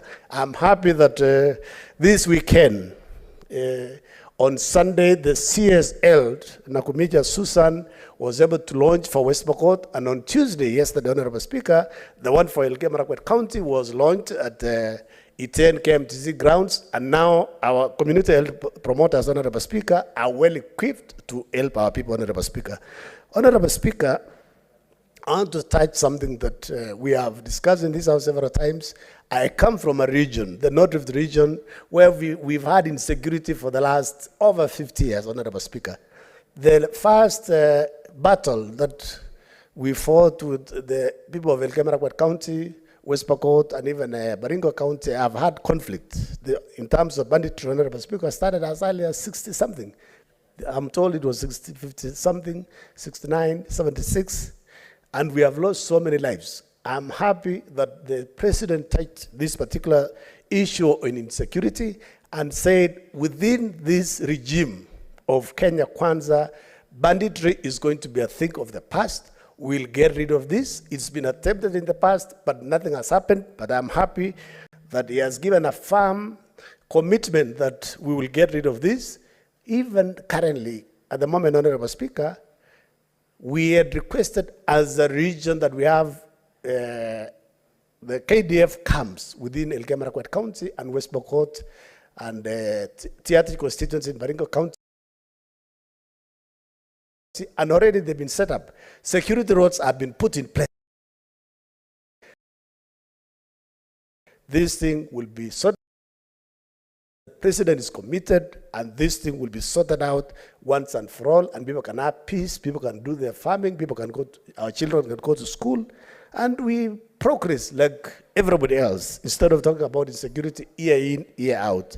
Honorable Speaker, on digitization, I remember when we went to Turkana County for Studio Mashinani, Senate Mashinani, we were able to launch free Wi-Fi's in 2 markets, and the president has committed that basically over 25,000 markets will be given hotspots, free Wi-Fi, and this has happened, and our youth are going to benefit, and all our over 1,000 wards across the country will have what we call constituency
Asubuhi njema kwako mtazamaji kokote uliko na karibu katika matangazo ya bunge la Seneti. Leo ni Jumatano tarehe 15.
as voting machines. Indeed, you're out of order to that extent, Senator Osotsi. You need to withdraw that and apologize. And two, that was tabled before the House from the National Assembly and this House on the deployment of forces to Haiti, which was debated before the floor of the House. You also need to be aware about that even as you make the comments you've just made. As regards the point of order by Senator Medu, you need to withdraw and apologize. That is the directive from the chair. And take note of the second comments on the Haiti matter. What's your point of order, Minority Leader? Speaker, you've just noticed that my colleague Metho just walked in. He did not even want to listen to Osotsi. And people are being called voting machine. I do not think, Mr. Speaker, that Mr. Osotsi meant any senator inside here as a voting machine. He simply said a voting machine is where we put our vote. But we are not voting machines ourselves. Huh? Mr. Speaker, it must be understood here. By telling Osotsi to withdraw because he has said voting machine, I think is most unfair. Simply because I do not think Mr. Osotsi either pointed at any senator, and if so, then I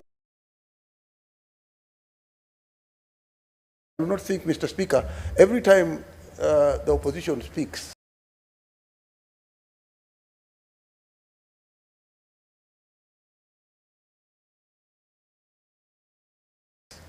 it's like, it looks like to some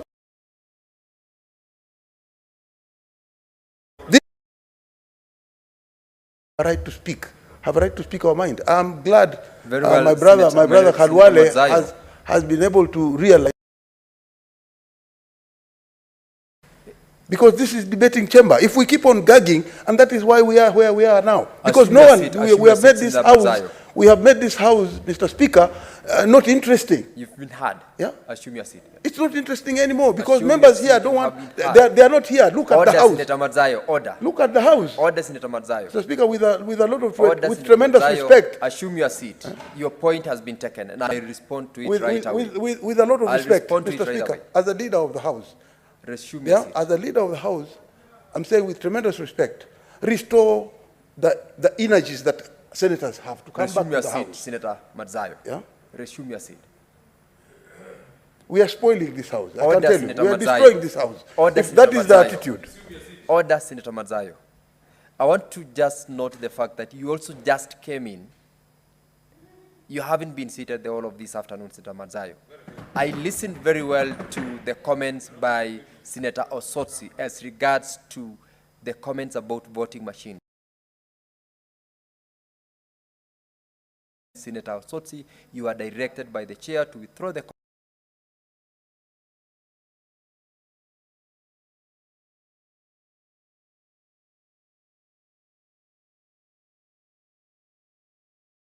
comment, making reference to members as voting machines.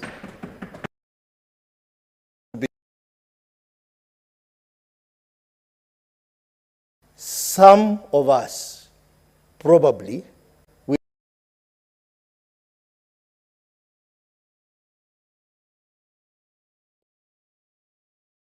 statement I'm saying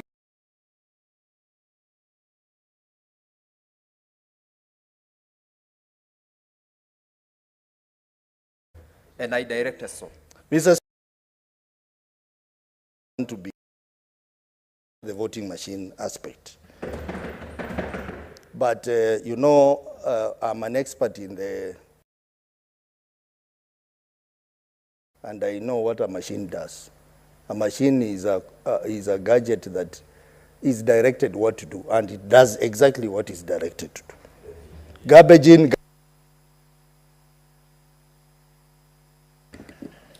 Senator Karen Nyamu.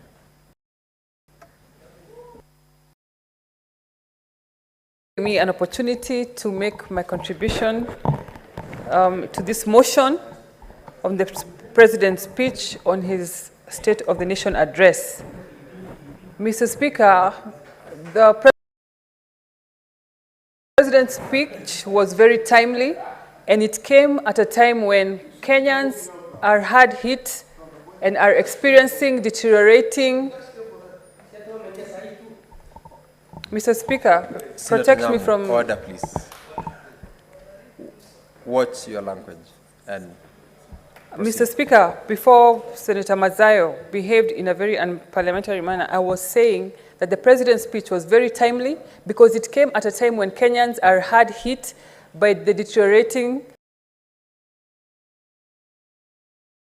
and this speech was very inspiring to Kenyans because the President outlined what he's doing to improve the economy, and it ignited hope to the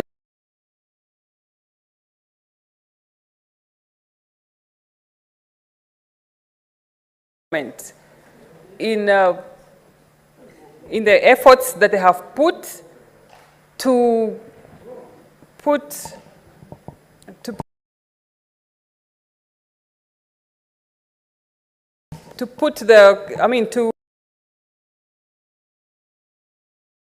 Speaker, in a record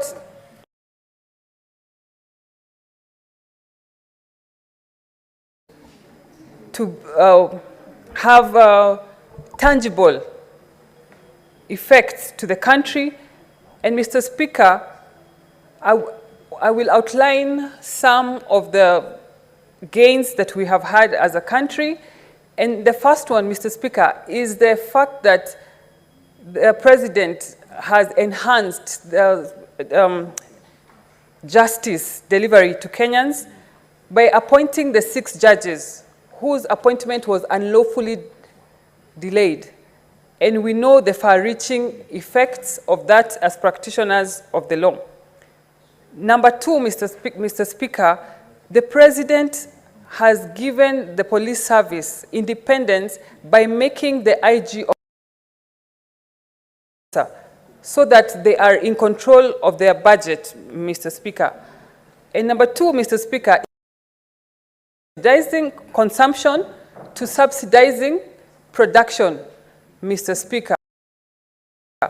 And this move, a very smart one, Mr. Speaker, the 5.5 million bags of fertilizers that are that the President has been able to subsidize has increased production in the farms and in turn has reduced the food. Mr. Effort by the President to curb the growing appetite for the country on the public debt has also gained fruits.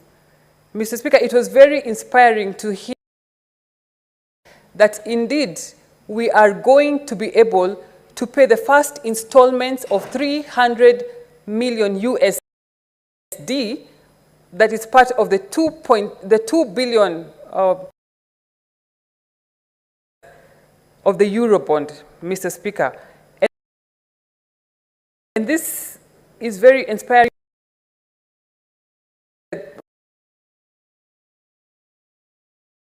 Issue of, and Mr. Speaker, also the transformational agenda has also been felt heavily in the health sector. And I want to commend my colleague senators because in record time also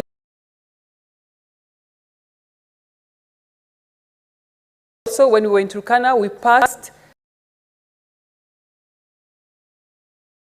2 other. Mr. Speaker, another very key component of this President's agenda is the digitalization of government services. He has led in this initiative in ensuring that 13,000 government services are now digitally available promptly and more effectively and efficiently for the Kenyan. And Mr. Speaker, in seeing that this effectively delivered to Kenyans, Mr. Speaker, I have drafted a bill referred to as the coming to the Mr. Speaker in the coming days. I urge my Senate colleagues to support me. And one of the provisions of that bill, Mr. Speaker, is that to make it mandatory for all civil servants, current and future, to have a certification, a globally recognized certification on ICT, and also to inculcate the digital literacy in the primary schools and high school, and also our tertiary institutions, Mr. Speaker. And as I conclude, Mr. Speaker, I want to end in the words of the President, His Excellency Dr. William Ruto, that we have had to take hard decisions and make painful choices because we owe it to Kenyans to do the right thing and confront facts as they are without flinching or equivocating. I thank you, Mr. Speaker. Thank you, Senator Nyamo. Now, honorable members, pursuant to a resolution of this House of 15th of February 2023, the debate pursuant to Standing Order 27.6 on the presidential speech was resolved that this would be done limited to a maximum of 3 sitting days, meaning today is our last day to debate on this particular motion. And I will therefore call upon the mover to reply, but in his reply, he will donate his time to the remaining senators who have requested to contribute to this motion. Senator Boni, proceed to reply and donate part of your time to... Thank you, Mr. Speaker. Mr. Speaker, sir, I thank you, and before I respond, for 10 minutes, so that then, Mr. Speaker, I can donate time to Senator Shakila, Senator Mundiki, Senator Munyihaki, Faki, and Senator Tobiko. Is it possible?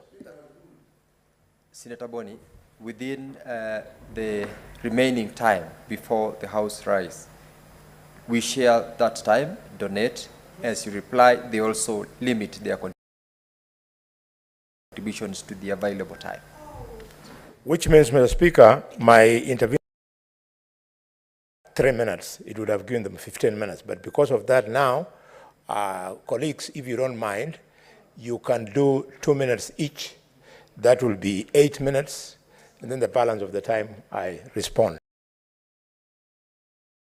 So I'll start in this order: Senator Shakila, Senator Faki, Senator Mundigi, and finally Tobiko, 2 minutes each. Then I respond. Thank you, Mr. Speaker. What's your point of order, Senator Faki? Mheshimiwa Spika, nimekaa hapa kutoka saa 8:30 kusubiri fursa hii. Na kwa vile sikuweza kupata fursa ya kuchangia hotuba ya rais, na chukua hizo dakika 2 ambazo nimepewa kumregeshea kiongozi wa wachache. Thank you. Senator Shakila, are you taking your 2 minutes? Proceed. Asante Mheshimiwa Spika. Ni kweli saa nyingine tunaambiwa hatuongei kwa hili bunge na ni nafasi tunanyimwa ama hatupati. But anyway, namshukuru kwa kupata hii nafasi ya dakika 3 kupitia kwa majority whip. Mheshimiwa Spika, kwanza mimi ningependa kusema nataka kuchangia kwa hii hotuba ya rais ambao kwamba kwanza nianze na kuleta mafanikio yake ambao kwamba ni kilimo ya mbolea, kupunguza bei kutoka 6,500 mpaka 2,500. Kuongezeka kwa mapato ya kilimo kwa ekari 1,200. Nampongeza sana kwa hayo. Vile vile kwa upande wa uvuvi amesema ataka kuanzisha vituo 22 za tovuti za kutua katika mikoa ya Pwani na ya Nyanza. Pia tunampongeza. Lakini pia kuna changamoto Mheshimiwa Spika ya kwa kina. Changamoto ya kwanza ni kuhusu elimu ya juu. Elimu imekuwa hilo ni kitu ambacho ni swala zima ambalo hakuliangazia kwa kina na kupeana suluhisho la kudumu kwa kupanda kwa bei ya elimu. Mheshimiwa Spika, wazazi wanahangaika sana juu ya gharama za elimu na vile vile changamoto ya watoto kupata elimu bora na ya elimu ya nafuu. Hayo ni masuala ambayo kwamba rais angefaa yaongelee na tuone kwamba amepeana suluhisho la kudumu la wazazi kupambana na elimu ya bei ya juu. Mheshimiwa Spika, kubwa sana kwa kukosa kugusia juu ya petroli na mafuta, kwa sababu kupanda kwa bei ya petroli na mafuta inaleta ongezeko kubwa sana kwa bei ya usafiri, kwa ongezeko la chakula hususan ambao inatoka kwa viwanda tofauti. Kilimo pia kile cha umwagiliaji wa maji pia kinatumia mafuta, kinaongeza bei. Kwa hivyo tegemeo kubwa la mashini ya kilimo inategemea petroli. Hiyo pia ni changamoto. Nikimalizia ni kwamba tumeona kwamba rais hakuwa na ramani ya kina ya kuleta mabadiliko ya uchumi, na vile vile hakuleta mikakati wala hatua zozote ambazo zitaweza kuchukuliwa kubadilisha uchumi wetu. Kwa hivyo tunaona kwa jumla kwamba kuna maswali nyeti ambayo kwamba hakuyagusia, ya mafuta, ya elimu, kupanda kwa bei ya maisha na vile vile masala ya kina ya ramani ya kubadilisha uchumi. Kwa hivyo tunajiona kwamba bado tuko pale pale, tunahangaika na maisha, hatukupewa suluhisho lolote la kudumu la kubadilisha maisha ya Mkenya, ya kupunguza bei ya maisha na kupunguza bei ya elimu ambayo kwamba ni kigezo kikubwa sana. Watoto wanakaa majumbani, hawasomi, elimu inabadilika mara hivi mara vile, gharama kila aina kwa mzazi ambayo inashindikana. Kwa hivyo tunaomba rais aangazie hayo maswali muhimu ambayo yanamfinya mwananchi wa kawaida. Asante Mheshimiwa Spika. Senator Mundigi. Asante Bwana Spika. Mimi naunga mkono rais wa Kenya ambaye kwa ile mazungumzo alizungumza siku ya Alhamisi, ambaye ingawa ya kikao kuna watu wengine maseneta ama wajumbe wa kuhudhuria, lakini mazungumzo yake ilikuwa mzuri kwa sababu aligusia mambo ya ndeni katika Kenya, katika county, vile county zimekuwa na madeni nyingi na county nyingi tumeona sikipatiwa pesa ya kulipa, na pia serikali ya Kenya wakati wa miaka iliyopita alikuja akakuta kuna madeni, na hiyo madeni ambaye iko nje inaendelea kulipwa. Mambo mengine aligusia kama mimi vice chairperson wa agriculture, aligusia mambo ya kilimo, akusema ni county gani katika Kenya tuko na county 47 na akusema ni Busia ama ni Embu, akasema mambo ya fertilizer kutoka 6,000 mpaka na 500 mpaka 2,500 ndio kilimo yote, kwa sababu kila mtu yote amekubali kulima, ndio kila mtu apate chakula, ndio wale watu wanadanganya watu kuweka sufuria kwa kichwa, hiyo mambo yote tuwache. Akazungumza mambo ya elimu. Katika elimu kwa kipindi ya miaka 10 hakuja ajiriwa walimu. Hata watu wengi wamesoma mambo ya elimu na wakaanza hiyo kazi, na sasa ameajiri walimu 50,000. Pia aligusia mambo ya afya. Mambo ya afya, watu wengi walikuwa wanafanya kazi lakini wakuwa nalipwa. Ametoa hiyo mambo yote kutoka kwa national government mpaka inaenda mpaka masinani. Mambo mengine aligusia ni mambo ya manyumba, ambaye wale watu wanjiwezi kwa kipindi ambaye inakuja watu wengi watakuwa na manyumba. Mambo mengine aligusia ni mambo ya kupanda miti kutoka juu mpaka kwa vijijini, na tuko na ushuhuda yale alifanya ati kila county siku ya Jumatatu, governors, executive wote, watu wote, kila county sote walienda kupanda miti, na tumeona ametoa 5% mpaka imeenda kwa county government, kwa CDF iende ikapande miti. Kwa hivyo nataka kusema, amesema mambo mengi kuna yao ndio waweze kupunguza mambo ya biashara, iweze disability. Akaongea mambo mengi. Nikimalizia ni kusema katika Kenya nataka niwaambie watu wa Kenya, kuna mtu mmoja, watu wawili walienda kanjenga nyumba, mbanga mmoja akanjenga juu ya mawe na mwingine akanjenga juu ya mchanga. Na wakati mvua ilinyesha, wale watu walijenga juu ya mchanga, hiyo nyumba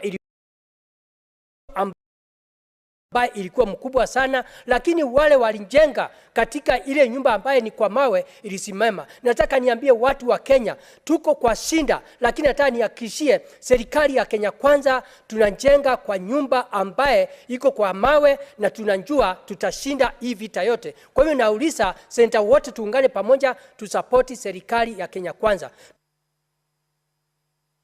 Senator Mundigi, your time is up. Senator Paris, topic.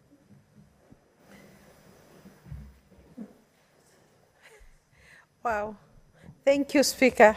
To really be able to engage myself with the presidential speech or the presidential address to the nation in 3 minutes must be genius, Mr. Speaker. That the president was making this speech, you know, we must appreciate the environment that the president was making this speech, where the cost of living has gone high, and it's good because the president did acknowledge that fact. The fuel is struggling, but Mr. Speaker, I do appreciate the fact that the president went into work immediately he was sworn in. The appointment had been delayed. Mr. Speaker, he also designated the Inspector General of Police as the accounting officer. Mr. Speaker, we also appreciate that the President did appoint Raga to lead a task force to review the terms and conditions of the members of the National Police. President did mention and went through the measures that have been taken to support agricultural production. Of course, popularly now in the country known is the issue of fertilizers. I'm bringing the cost down from 6,500 to 2,500. Mr. Speaker, he mentioned the issue of livestock value chain, Mr. Speaker. Although I would have wanted the president to dwell more on the issue of livestock production and the value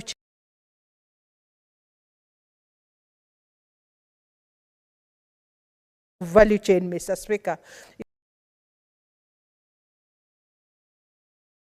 You know, including how we are going to benefit from the sales of hides and skins, Mr. Speaker. And so, Mr. Speaker, this, I believe the president must be on course on this one, Mr. Speaker, and is being awaited for. Mr. Speaker, the president mentioned, and this, I'm sure a lot of Kenyans were relieved that he mentioned the issue of Eurobonds, the $2 billion, and that 300 million US dollars have already been paid in advance, Mr. Speaker. Mr. Speaker, he mentioned the Hustler Fund that has benefited a lot of common Kenyans, Mr. Speaker. Mr. Speaker, the issue of universal health care and you know, the community health providers now, Mr. Speaker, who've been engaged. Mr. Speaker, I can go through quite a bit of what he had mentioned, and even the issue of education by employing the employment of 56,000 teachers, Mr. Speaker, across the country, and really this has benefited all regions, Mr. Speaker. Mr. Speaker, I believe the president is on course. He has put the structures down. The structures may be paining at the moment, but I believe there is a time that Kenyans will come to appreciate all the structures and systems he has put in place to be able to deliver according to the plan of the Kenya Kwanza, Mr. Speaker. And so, Mr. Speaker, I do support and I appreciate the efforts that the president has put. Thank you. Senator Boni. Thank you, Mr. Speaker. Mr. Speaker, sir, I rise to respond. I want to thank the entire House for the interest they have shown in this particular very important motion and the valuable contributions. My thanks to members of this Senate on the government side, because, Mr. Speaker, they have remained factual.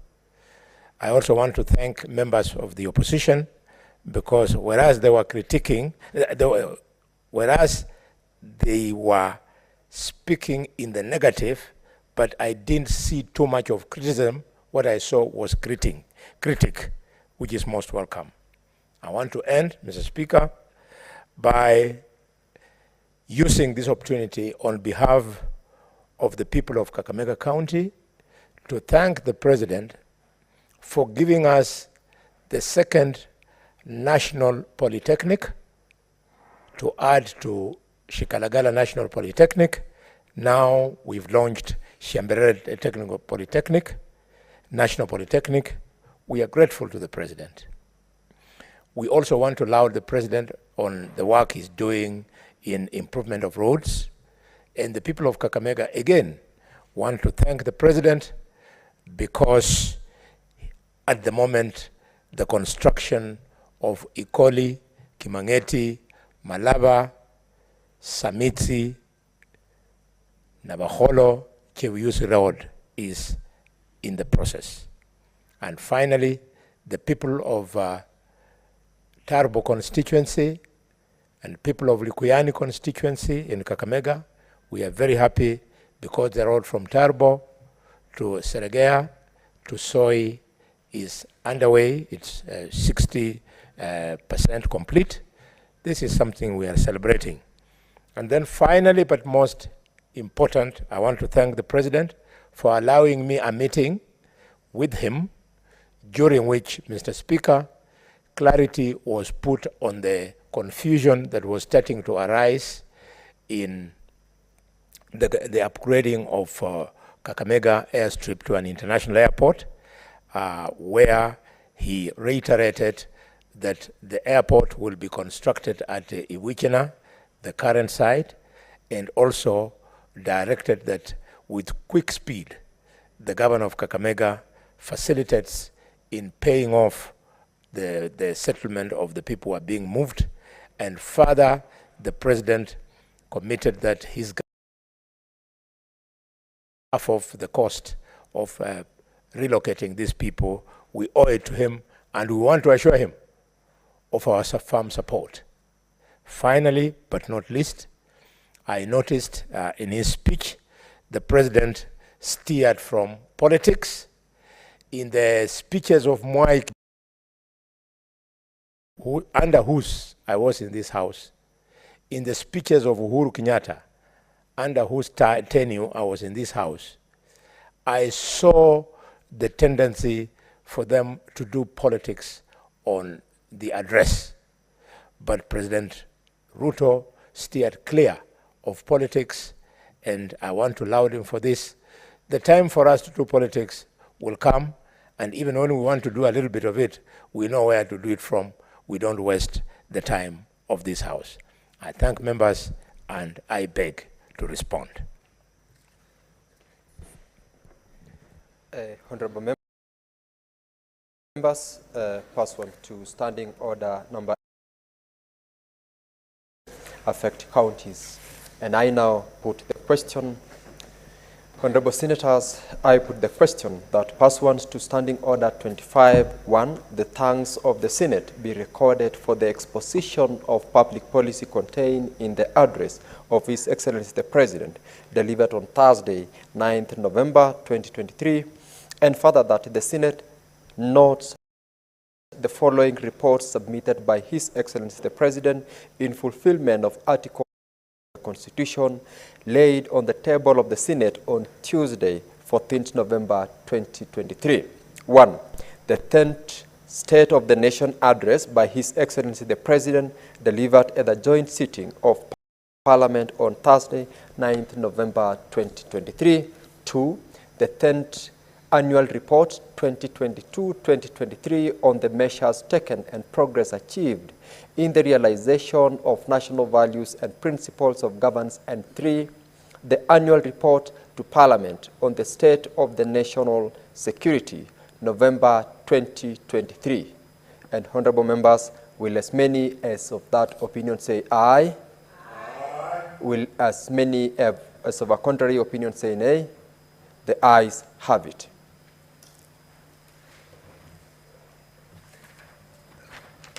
Again, honorable members, it is now 6:30 p.m.